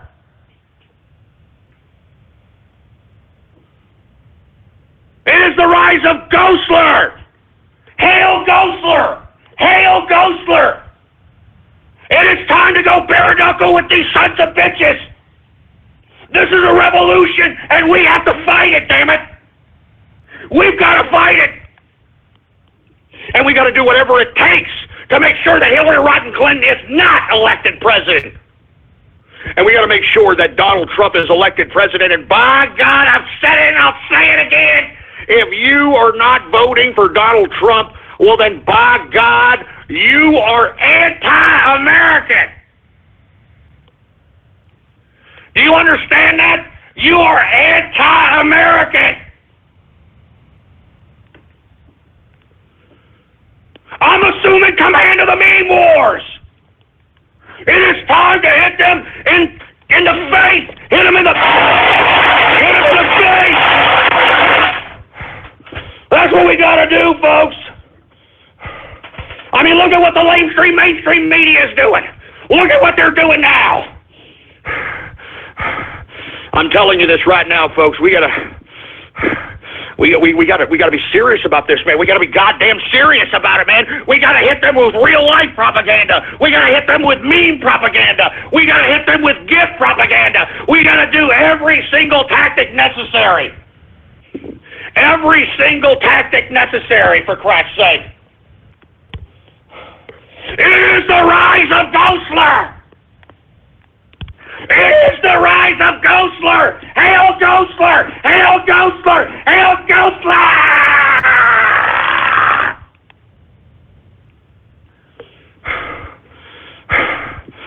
Jesus Christ, folks. Let me calm my ass down here. Last but not least, let's get to the subject matter. As a matter of fact, let me get a drink. Give me my drink, for Christ's sake.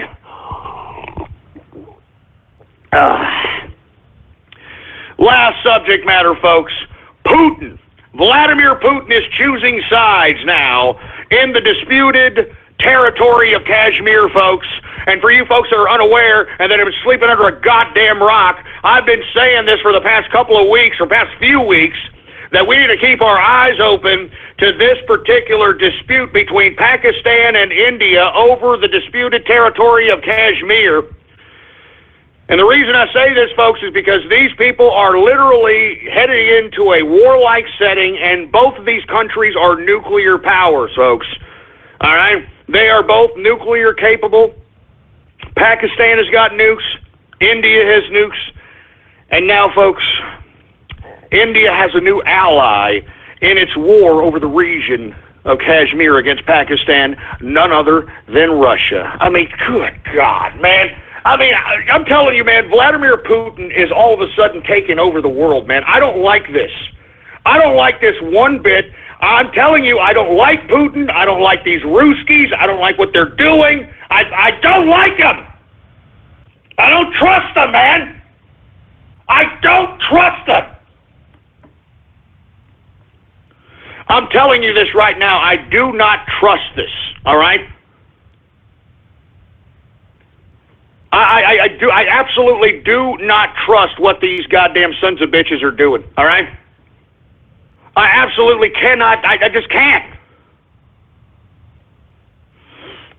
I know there's a lot of people out here that are like, no, don't worry about it, Ghost. Yeah, Russia, they're fighting a new world order. I mean, he's against the globalists. By God, if he was against the globalists, then he would not, and I'm telling you this right now, he would not be embracing the United Nations, the WTO, the G20 or the G8, the World Bank, the United Nations, the World Court, all these bureaucratic international institutions that Russia didn't even have anything to do with creating. So that's why I'm saying, folks, I don't like the implications of Putin slowly kind of taking over control of the world out here. I mean, Putin hasn't even really done anything. I mean, that's how stupid the Democrats under the Obama administration have bumbled America's foreign policy, man. We look like complete imbeciles in the international community. I mean, Turkey thinks it can go in and out of Syria and Iraq now. You've got freaking Russia talking about implementing a no-fly zone over Syria. You've got Putin over here taking sides in the Kashmir dispute, taking the side of India, for heaven's sake. Oh, my God, folks. I'm telling you, people need to wake up. We are so close to World War III, it's not even goddamn funny, all right? I'm serious. It's not even funny anymore. It's not even funny. It's not even funny. Wake up, man. Wake up. Anyway, folks, that's about it. That's all I want to talk about right now. And before we get on to Radio Graffiti, all right, I want to reiterate once again that I have assumed command of the meme wars, and it's time for us to get bare knuckle with the enemy. And who is the enemy? None other than those that are trying to take down the man that has sparked the revolution in America, the man that has sparked the capitalist revolution in this country, and I'm talking about Donald Trump. It is our duty as American people to do whatever it takes, whatever was in our power, whatever is within our means, to do whatever it takes to make sure that this man is elected president by any means necessary. We cannot allow the corruption of the mainstream media to dissuade us. We cannot allow the mainstream media to shape the narrative of the American populace. We cannot allow the mainstream media to work in conjunction with the Democrats in order to spread slanderous lies against Donald Trump. We've got to do everything in concert. I'm talking about everybody in the Trump train. I'm talking about everybody in the capitalist army. It is time for us to work in unison and let these dumbasses know that there is nothing motivating us other than our pure will, our ambition, and our passion to see Donald Trump elected president and to make America great again, so that we can renegotiate these imbalanced trade deals in the international community, so we can bring back the means of production to America so that America can start producing again. Opening up energy resources in America so that we can become energy independent from OPEC, so we can be energy independent from international community, and we can start selling some of this energy that we produce right here in America on the world market so that we can pay down the national debt. It's time for us to start looking at America. It is time for these countries that American soldiers are risking their lives to sit there and protect. It's time for these countries to start paying their fair share to America. It is time for the American tax system to be structured in a way so that budding capitalists, budding entrepreneurs can prosper, can have the motivation to profit, to have the incentive to continue profiting. And Donald Trump will bring that, folks. I'm telling you this right now. Everything that I'm saying to you is what's going to make America great again. Americanism, not globalism, is the credo of the Trump campaign. And that's why I'm calling on each and every one of you within the sound of my voice. It is time for you to do whatever is within your power. If you're a writer, well then by God, create a blog. If you're a videographer, well then by God, go and do something. All right, make a video. Do some sophisticated editing. If you're an animator, animate. Do something to help the message get across that Hillary Clinton is a corrupt criminal. The Clinton crime family is tied to the Bush crime family. And that the entire political class is a bunch of corrupt traitors. And they have sold us out. They have sold us out for the past 30 or 40 years, and now, under the manifestation of Donald Trump, the people are rising. The people are rising, and we want the power. We want the power, and we're going to take it, and we're not going to let it go, you dumb bureaucrats, and that's what the bureaucrats are afraid of. You can read it in the Democratic emails. They have no respect for us. These damn political class think that they are above us, even though their mental capacity is that of nothing more than a meaningless bureaucrat that does nothing but pass the ball, that does nothing but make excuses, that does nothing in general.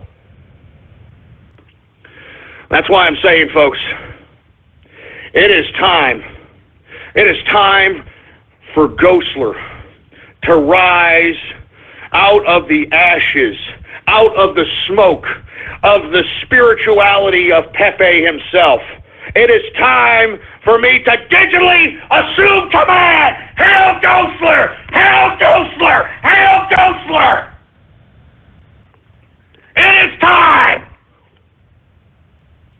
It is time! It is our time now! It's our time! Anyway, folks, that's all I have to say about that. I want to thank people that are actually making and trying to create posters for individuals to potentially print out and plaster all over their particular local community. Thank you very much. And let me tell you, all it takes is for you to go and print these out, all right, and just start putting them on cars, putting them on telephone poles, all right, put them up anywhere where there's going to be a lot of public faces walking around towards there. Do you understand? You need to put this in the faces of the people. Anyway, folks, once again, it's the rise of Ghostler. All hail Ghostler! All hail Ghostler! Anyway, let me go ahead and take a last swig here, and let me go ahead and get to everybody's favorite part of the broadcast, and I'm talking about Radio Graffiti! That's right, folks. Radio Graffiti, the part of the broadcast where the spectators become a part of the spectacle. All you've got to do is give me a call right now at area code 425-390-6146. And when I call on your area code, you've got exactly 3 to 4 seconds to say whatever it is that's on your mind. That's why they call this Radio Graffiti, all right?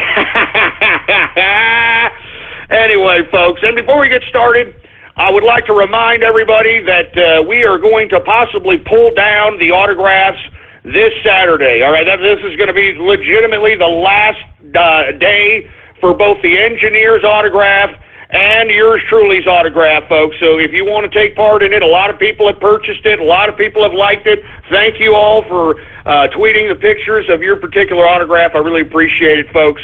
And look, from what I understand, people are already posting them up for sale for a higher price, for heaven's sake. And look, I mean, hey, that's capitalism, all right, baby? That's capital. I told you these things were going to raise in price. You understand what I'm saying? I told you. Anyway, folks, if you want yourself an autograph before Saturday, please, in your address bar on your browser, type in ghost.market. That's simple. On your address bar in your browser, ghost.market, and you can buy yours truly's autograph or the engineer, even though he gave me goddamn 5 minutes of dead air to begin the show. Shut up! Anyway, folks, let me take this drink here, and we'll get to Radio Graffiti, all right? All right. Do we have any goddamn Radio Graffiti callers, engineer? Are you sure? Jesus Christ, man. Anyway, without any further ado, let's just go ahead and get to everybody's favorite part of the broadcast. That's Radio Graffiti, and we're going to start it right now. All right. How about anonymous Radio Graffiti? I hope my granny burns in flames. All right? Woo! Blow. Shut up! God damn it! You start off like that, you asshole! You're gonna go ahead and start off like that? Don't talk about my granny, you son of a bitch! Don't. I'm warning you. Do not. Please stop. All right. I'm going to end the show early again. You think I'm joking around? I will end the show early again. You sons of bitches. Don't talk about my granny. Give me the mic. Give me the mic. I'm serious, you sacks of crap. All right. I'm not going to sit over here and allow you sons of bitches to sit over here and besmirch me on my show. You understand that? You're not going to besmirch me on my show there, boy. Jesus Christ. Anyway, let's move on. We got anonymous Radio Graffiti. Stop calling me Ghostler, you assholes! Jesus Christ, stop calling me Ghostler! There's nothing funny about that whatsoever. Nothing funny about that. See, I'm not joking. Yeah, well, you know what? It's the rise of Ghostler now! It's the rise of Ghostler! Oh, hail Ghostler! Oh, hail Ghostler! Oh, hail Ghostler! It's the rise of Ghostler now! It's the rise of Ghostler! Hail Ghostler! Hail Ghostler! Hail Ghostler! Jesus Christ. Who else do we got? 714 Radio Graffiti. Hey, what's up, Ghost? It's Z Frostwire. Sorry, I haven't been calling in very much. Things have just been a little rough between myself and the family financially. But things are about to get a lot better. So either way, keep up the great work with the show, man. Don't worry, the capitalist time is about to rise up. Keep up the fight. Keep on doing what you're doing, Capitalist Army, and same thing with the Inner Circle. Hey, man, thank you very much there, Z Frostwire. And let me tell you, always remember that financial turbulence is always temporary. Just try to do whatever you have to do to try to bounce back. We all have them, baby, all right? So don't let it get you down, all right? Do not let it get you down. Just brush your shoulders off and conquer the obstacle. We got anonymous Radio Graffiti.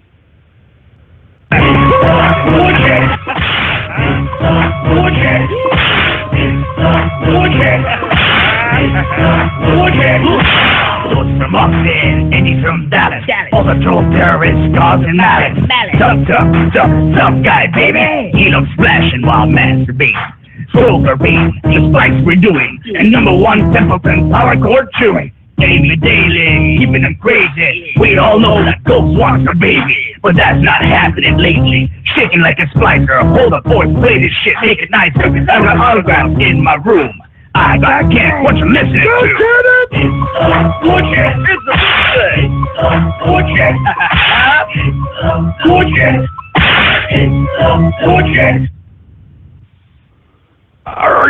You gotta be kidding. You gotta be kidding. What the hell was that? What the hell was that? What the hell was that crap? Can somebody explain that sick crap to me? What the hell was that? What in the hell was that? It's the wood shit. It's the freaking wood shit. What the hell is that? What the hell was that? Somebody actually took time for that? Good God, give me the mic. Good night, for Christ's sake, man. Somebody took time for that crap, man?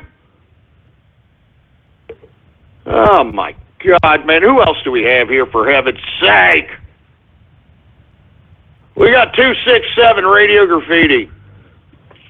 Cock-a-doodle-doo, go just can't get a clue. Angie, without your dick, go strike knows what to do. Oh! Get this Andrew Silverstein wannabe out of here. Get him out. Get him the hell out. I'm tired of hearing that son of a bitch, man. Good God, man. Stupid idiot. You thinks he's Andrew Silverstein over here, man. Jesus. Who else do we have? We got 412 Radio Graffiti. Mr. Tamsey, Radio Graffiti. Hey, Rainbow, I have a challenge for you, she said with a smile. Rainbow grinned. Okay, what's your challenge? The challenge is simple. You must wear a diaper the whole day. Okay. What rules do I have to follow, Squirt? During the challenge... Just shut up. Just shut up. No Pampers and ponies today, God damn it. Jesus. 224 Radio Graffiti. What the hell happened that I was going? What the hell were y'all doing? Can somebody explain to me what happened here? Jesus Christ, man. I told you to play the whore from Ipanema. Fuck you.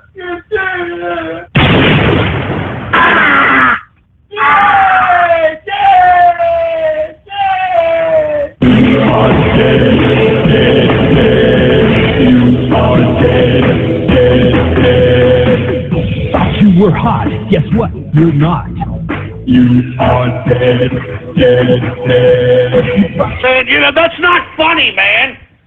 That's not funny. Stop it with that crap. Seriously, that's not funny, ass crack. Jesus Christ. Anonymous Radio Graffiti. Stocks all bronies. Stocks all bronies. Stocks all bronies. Stocks all bronies. Uh-oh, no. Here. Uh-oh. Let's not start that crap again, all right? Come on now. Anonymous Radio Graffiti. RuPaul's Drag Race All-Stars continues Monday at 10. Brand new and only on True TV. I'm a grown woman.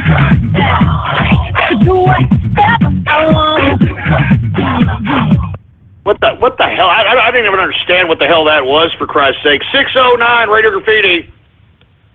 Dormy Sweet Radio Graffiti, checking to see who has nuclear weapons and who doesn't, which is obviously don't let Nikolai. Who you think it was?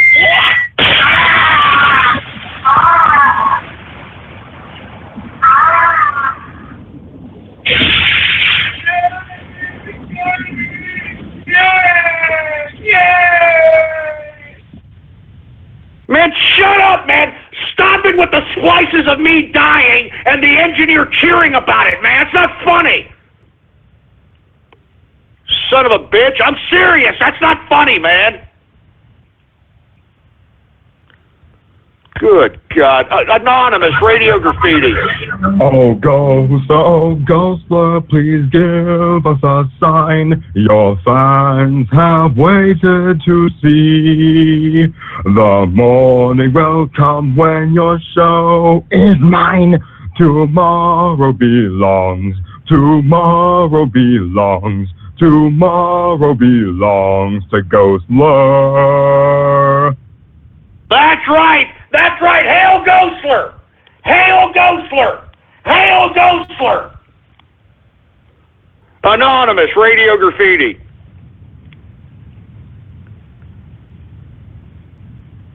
Yeah, Jesus Christ, Helen Keller, deaf mute. How about 250 Radio Graffiti?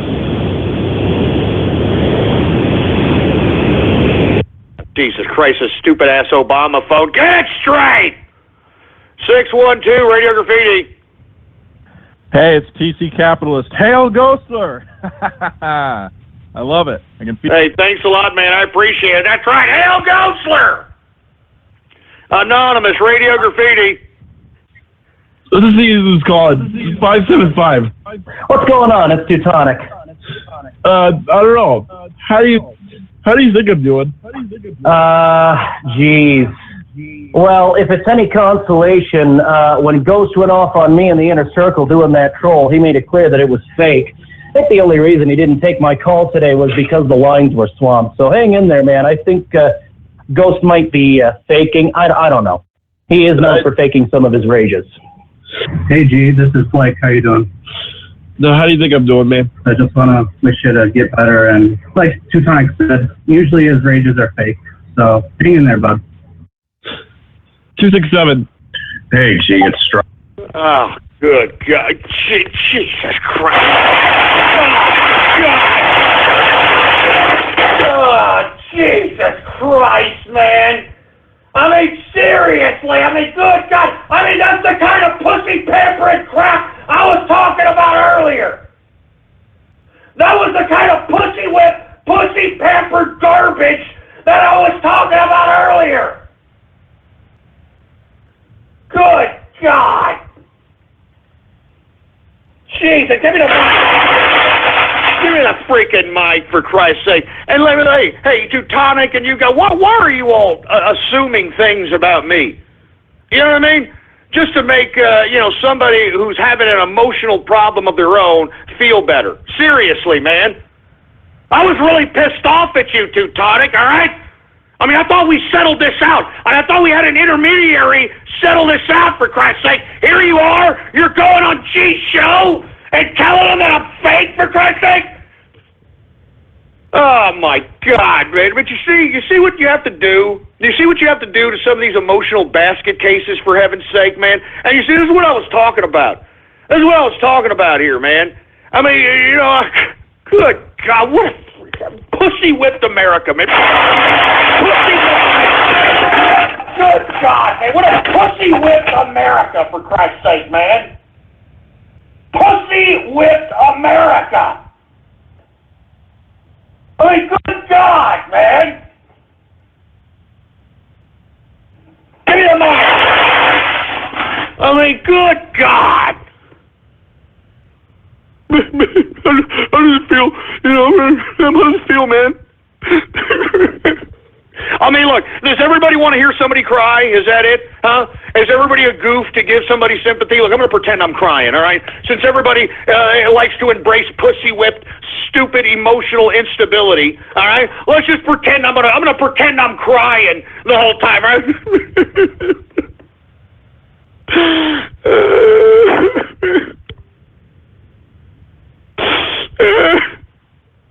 Hey, 1-6, man. Hey, Ghost. I was wondering, are you still going to NMND? You had such a good time. I don't know what you're saying, man. My dad.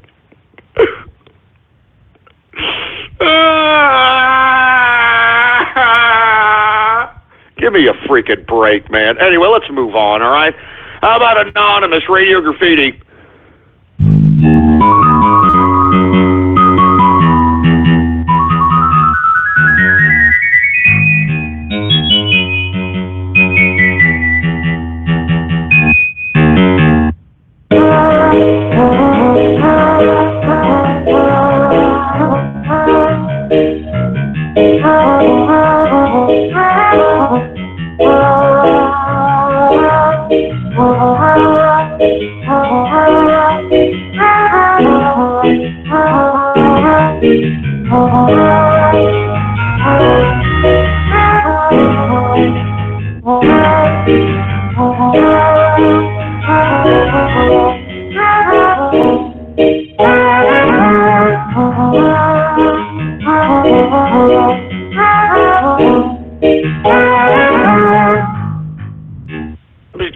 Jesus Christ. I've had about enough of that goddamn song already, man. I've had enough. I mean, are you all actually getting inspired to create this song in like 18-bit MIDI piano? I mean, good God, man. Good God. Give me the mic. Give me the mic. Oh, good God, man. Oh, my... Jesus Christ. Anonymous Radio Graffiti. What the hell? Hey, rock, Radio Graffiti.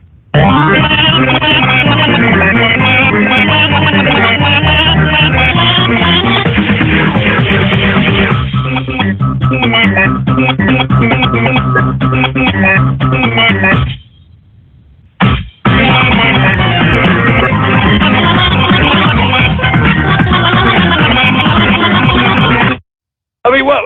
Jesus Christ, man. How many remixes are there out there, man? Seriously. How many remixes are there? Jesus Christ. 831 Radio Graffiti. Hey, Ghost. So I actually wanted to tell a pretty funny story today that happened. I was at campus and I was wearing my Deplorable Lives Matter T-shirt, and one of the instructors, some like feminist instructor by the social sciences class, gives me this look, and I just laugh, and then like the fucking shocked look on her face. Sorry for dropping F-bomb, but the look on her face was priceless, because he wasn't even expecting anyone to laugh at her. Like surprised anyone takes her seriously. Anyway, that happened to me today. Hails to the Ghostler Army. Hey. Hey, well, you know, that's what you should do. You should be shocking and awing these goddamn social justice warrior, pussy-whipped, leftist, politically correct jerk dicks that are out here. They're supposedly teaching people and so on and so forth. Hey, I think we got Teutonic on the horn. What's going on, Teutonic? Hey, Ghost. I'm glad you enjoyed that propaganda poster I made. How's it going, man? Yeah, I'm all right, man. Can you give me what's going on with this G situation here? Well, the reason I told him you were fake is so he'd stop being a little bitch. That's why everyone was telling him you were fake. You and I, man, we both know that you're not fake. But I was telling him that you were fake just so he'd stop being a bitch about it. And so he'd say, yeah, he's fake, and just cheer up because he'd think maybe that you were fake too.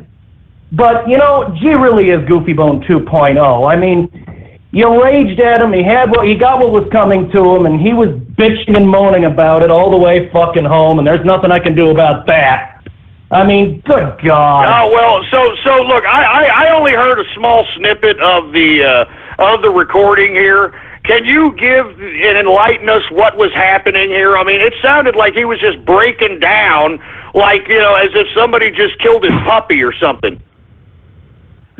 Yes, this man was breaking down. I had to hang up early before his show ended because I couldn't take his pissing and his moaning anymore, Ghost.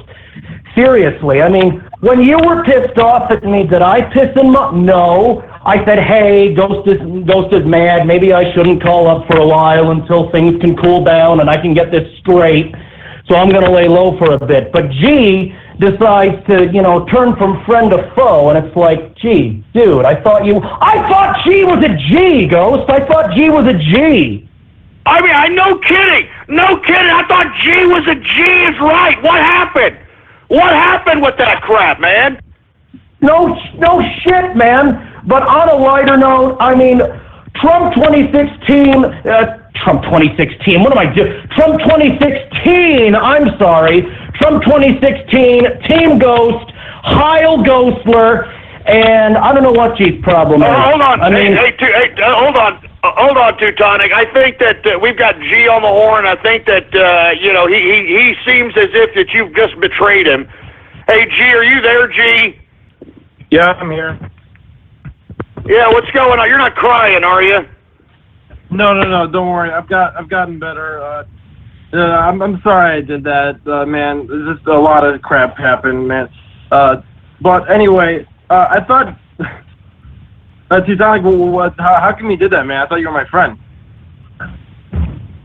Am I unmuted? Have I been unmuted? No, yeah, you can go ahead. I mean, listen, I just thought that, G was saying, hey, I got backstabbed, so on and so forth, so I decided to go ahead and let him on. I mean, I don't understand where that's a backstab, but go ahead. Look, I'm not going to take any side in this argument, all right? You pissed off Ghost, G, and you got what was... I mean, you could have handled it better, but, G, look, I like you, I'm not angry at you, and I'm not trying to betray you, but... You know, Ghost says he's not fake. A lot of people say he is fake. And, you know, look, G, it's like this. Look, dude, when Ghost was pissed at me for saying that I supported Team Engineer, what I did was I laid low for a while, and I didn't engage in any trolling activity, and when I apologized to Ghost, I genuinely meant it. You could have handled, nothing against you personally, G, but you could have handled that situation a lot better, man. I'm sorry. Look, I've got a form of autism too. I got Asperger's syndrome, all right? So sometimes, yeah, I fall into the same pit as you, but you know what you need to do when you fall into that pit, G, when you fall into that hole, is say, okay, okay, maybe I need to step back and look at the situation, maybe lay low for a little while, see if I can talk to Ghost or I can't get some middleman to talk to Ghost. You know, don't necessarily, I protected my tweets for a while too, but, you know, in the end, it all played out. It all comes out in the wash, G, and sometimes you gotta learn to kind of back off a bit. I tweeted at Ghost a few times, but then I realized, yeah, maybe I should back off or he'll get more pissed at me, so I'm just gonna back off and just be dignity and aplomb incarnate here. All right, I'll take that advice from you to try and do that. But so you weren't serious when you came on my show, though, even though you said you were serious when you came onto his show. I was not serious when I said Ghost's rages were fake. I looked at the situation and I looked at how you felt, and I tried to make you feel better by saying that Ghost's rages were fake. But that part about hold your head up and it's going to be okay and it'll all work out, that was genuine. The only part I wasn't being serious about was when I said Ghost's rages were fake. All right, then. Well, I just hope that I can move on from this incident and keep doing the show. Yeah, hold on just a second. G Teutonic, hold on. We got somebody else that wants to chime in on this. I think Trumpet Capitalist is on the horn. Did you want to chime in on this, Trumpet? Yes, I did want. Now, G, are you still on the horn? Yeah, I'm still on the horn. Now, G, listen. I mean, let me start with G.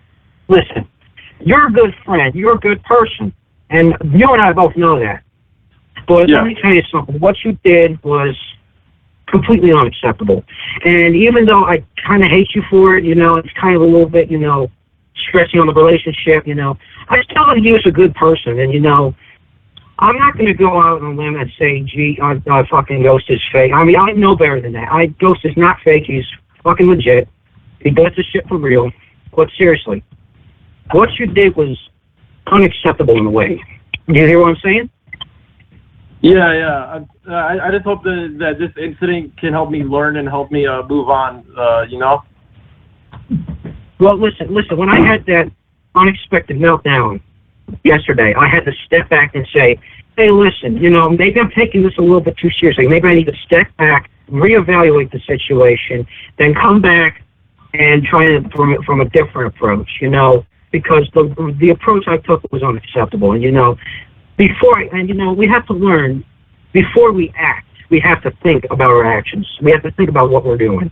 We have to think about it a little bit, and we have to make sure that it's the right situation. If we don't think it's right, we have to think about something else.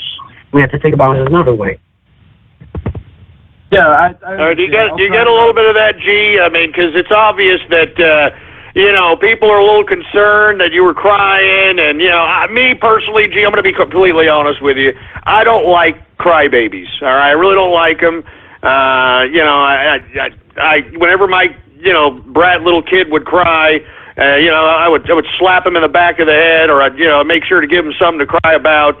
You know what I'm saying? I mean, there's no reason to cry. If you're waking up in the morning and you can breathe and you can get up and walk on both your legs and you're not stricken with some debilitating disease and so on and so forth, you have no reason to cry. You know what I'm saying? I mean, really, you have no reason to cry. Do you understand where I'm coming from? I understand where you're coming from, Ghost. I'll take all your guys' advice and try and put that onto how I could act better in situations, you know? All right. Well, are you okay, G? Seriously, I mean, I know that was, look, I had no idea that was a dramatic episode for you, for Christ's sake. Are you going to be okay? I mean, you think that everything's going to be better? Do you need a balloon or something? I think everything will be okay. I don't need a balloon. I'm fine, man. Just All right, you sure? You don't need like a little lollipop or something? Tootsie Roll or something like that? No, I'm fine, Ghost. I'll just. All right, that's good. All right, well, you know what? I think everything's okay with G now. All right? I think everything is okay with G. At least I hope so. I think this is a pretty, sentimental broadcast, to say the least. It's a sentimental broadcast. I think that G, to a certain extent, may have graduated emotionally in this broadcast. I think so. Hey, G, did you kind of graduate emotionally in this broadcast? Yeah, I kind of did. Yeah, in a way, yeah. Yeah, I mean, I'm sure you did. He graduated emotionally, so I think it's calls for a celebration. All right, hey, engineer, throw on some graduation music, all right? Yes, sir. All right, go ahead and throw it on. Here we go. G, you have come to a point in time when you are no longer obsessed on being an emotional, pussy-whipped version of yourself. You have now graduated from the absolute pussification, of the American male, and now you are understanding that you've got to be a man. You got to be a man, G. And it's time for you to get up off your crybaby self, and it's time for you to be a man, G. It's time for you to go out in the real world. It's time for you to go out there and say, hey, I'm G, and I'm not going to cry anymore. I'm G, and I'm not going to cry anymore. Now, you are graduating, G, and I know that we're throwing you out into the real world, and the real world is very cold, G. It's very cold out there. But one thing I can say to you is keep going. Wipe the tears from your brow and continue moving forward. There's no time to cry, G.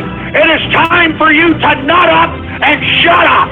All right? It is time for you to move forward like a man. And that's why, G, this is a very important day for you. It's a very important day for you because you are graduating into manhood, G. You are graduating into manhood, G. And the next time you cry, and the next time you feel like you're going to start bursting into tears, G, all you've got to do is look in the mirror. All you got to do is look in the mirror and spit in your face. Spit in your face if you feel like you're going to cry. Look in the mirror and spit in your face, G. Spit in your face. Anyway, that's enough. Turn it off. Turn it off. Anyway, folks, thank you very much. I actually feel that G grew in this episode, all right? I want to say cheers to G, all right? Thanks for taking the panties off, G. Cheers, baby, cheers. Anyway, let's get back to Radio Graffiti, shall we? Sorry about all that drama, but that's what I was talking about. I mean, give me a break. Anyway, we got Anonymous, Radio Graffiti. I could have sworn yesterday, folks, when I was out in the backyard, okay, smoking a cigar, could have sworn I saw niggers. I'm not joking around. Don't call me paranoid. I'm serious. I swear to God, I saw niggers.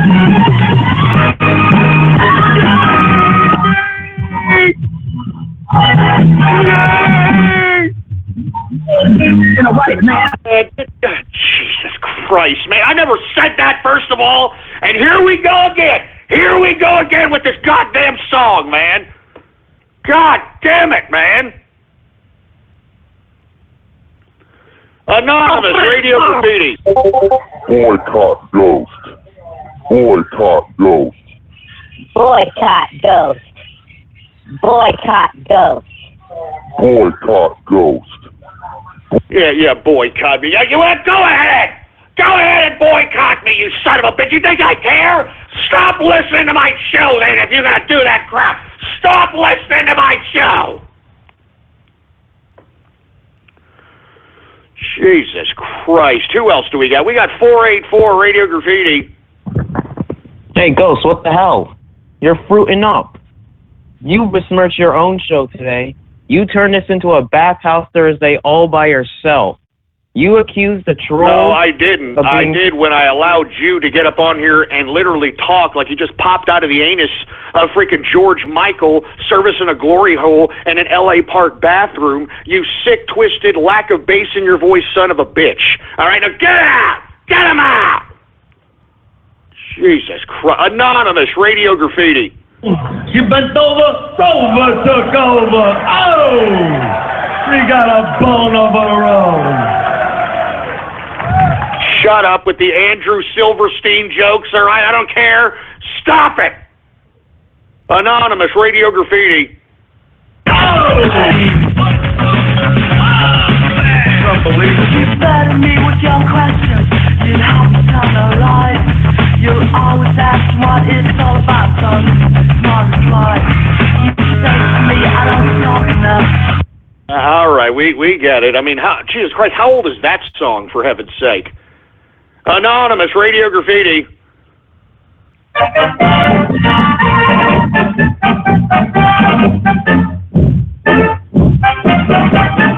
And the Ghostler says he is the master race. The higher, right in the Ghostler faith, not to love the Ghostler is the greatest faith. So the higher, right in the Ghostler faith. When the engineer says they own the world in space, the higher, right in the engineer's faith. And Herman Cain said, they'll never bomb this place. The higher, right in Herman Cain's face. Is he not the Superman? Arian Ghostler, Superman? Yahweh is the Superman. Superman. Is this Nazi land so good? Would you leave it if you could? Yeah, this Nazi land is good. We would leave, but if we could, we bring the... That's right! That's right, everybody! Hail Ghostler! Hail Ghostler! Hail Ghostler! Who has assumed command in the meme wars! Hail Ghostler! Hail Ghostler! 516 Radio Graffiti. Oh, Jesus Christ, man. Get it straight. 603 Radio Graffiti. Yeah, my friend is calling too. Is this me? It's you. Yeah, Ghost. It's funny what you mentioned earlier, because not too long ago I ended up getting a perianal abscess and I popped it today. You want to suck the pus out of it? Oh, Jesus Christ, man. You know, you idiots need to realize that the objective of trolling is not to be horrifically disgusting. It's actually to make some lols. You know what I'm saying? I mean, seriously.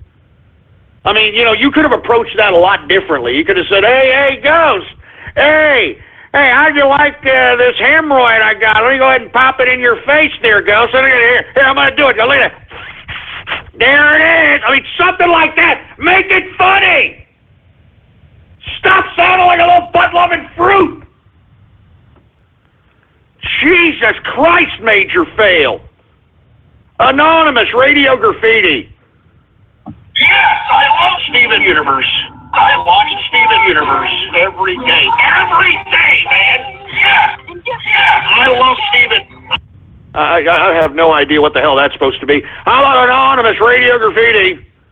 I will pray to the God to make sure that my freaking granddaughter burns in hell.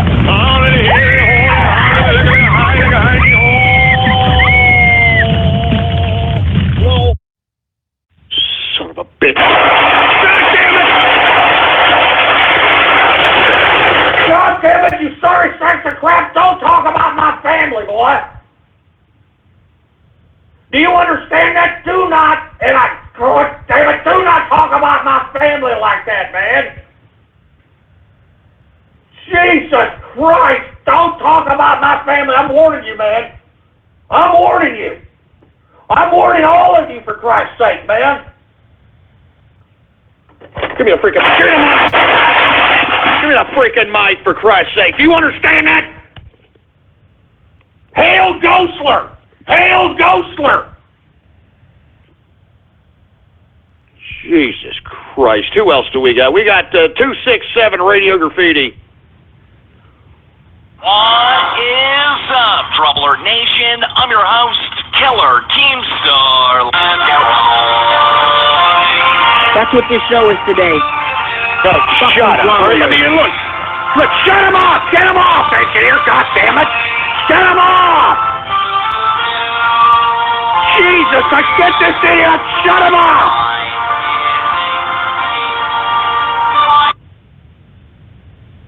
Jesus Christ, man! I mean, are you kidding me with this Keemstar crap? I mean, enough! I'm tired of Keemstar!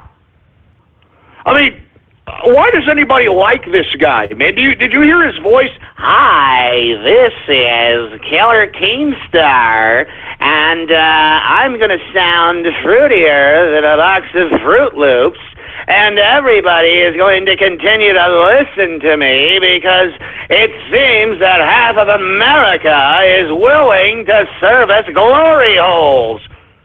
Oh, Jesus Christ, who else do we have going on here? Jesus Christ, how about Anonymous Radio Graffiti? Hey, Ghost. What? Yeah, I was going to tell you, I'm working on a movie called Pediatric Therapy with the Tranny in the Bathroom. It's a porno. I'm going to be a little boy getting fucked by a tranny. We call the tranny Mommy, and I'm going to have breastfeed from her. It's going to be... all right. It's not, that's not funny, man. And not to mention, it sounds like you're struggling to concoct these sentence fragments to sputter out of your suck hole. I mean, I could literally hear the synapses trying to connect in your feeble brain in an attempt to sputter out what you're trying to goddamn convey to the people in the audience here. 440 Radio Graffiti. 440, hang up, or what? Where are you, 440? You're on the air or what? Jesus, why are you even calling up then, you son of a bitch? Good God, man. How about Anonymous Radio Graffiti? Jesus Christ. Hey, Anonymous, are you there or what? Jesus Christ, what the hell's wrong with you people? All right, I could see we're having a bunch of Helen Keller deaf mutes, for heaven's sake, man. Jesus Christ. Why are you idiots even calling up is what I'd say. We got 7 minutes left, you stupid sacks of crap. Good God, man. Anonymous Radio Goddamn Graffiti.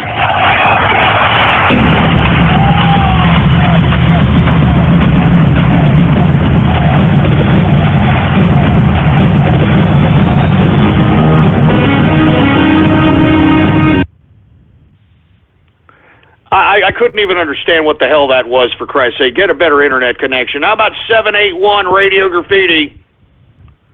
You ever just shove your nose in a man's asshole and take a whiff?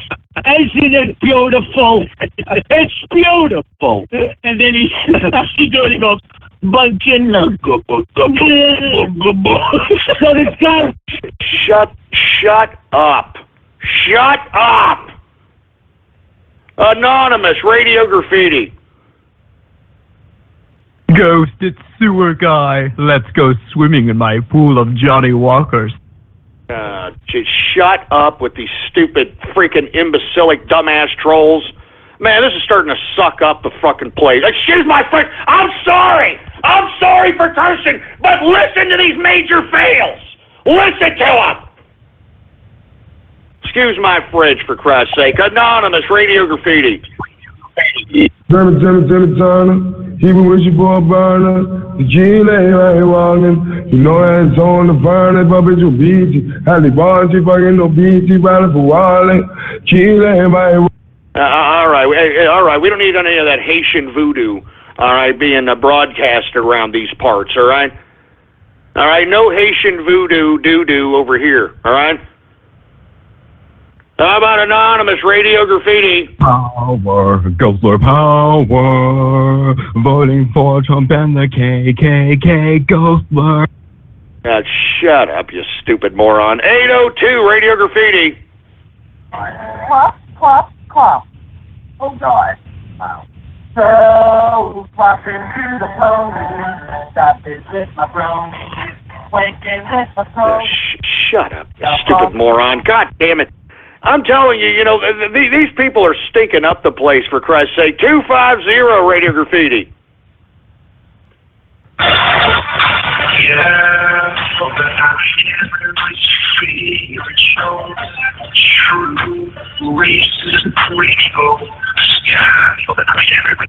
I can't really understand what you're saying because your cheap-ass Obama phone. Anonymous Radio Graffiti. Jesus Christ. I mean, what are you hanging on? Anonymous! Jesus Christ, Radio Graffiti! I hate to keep beating my son's grandmother. Stupid, stinking, smelly salmon hole! Shut up!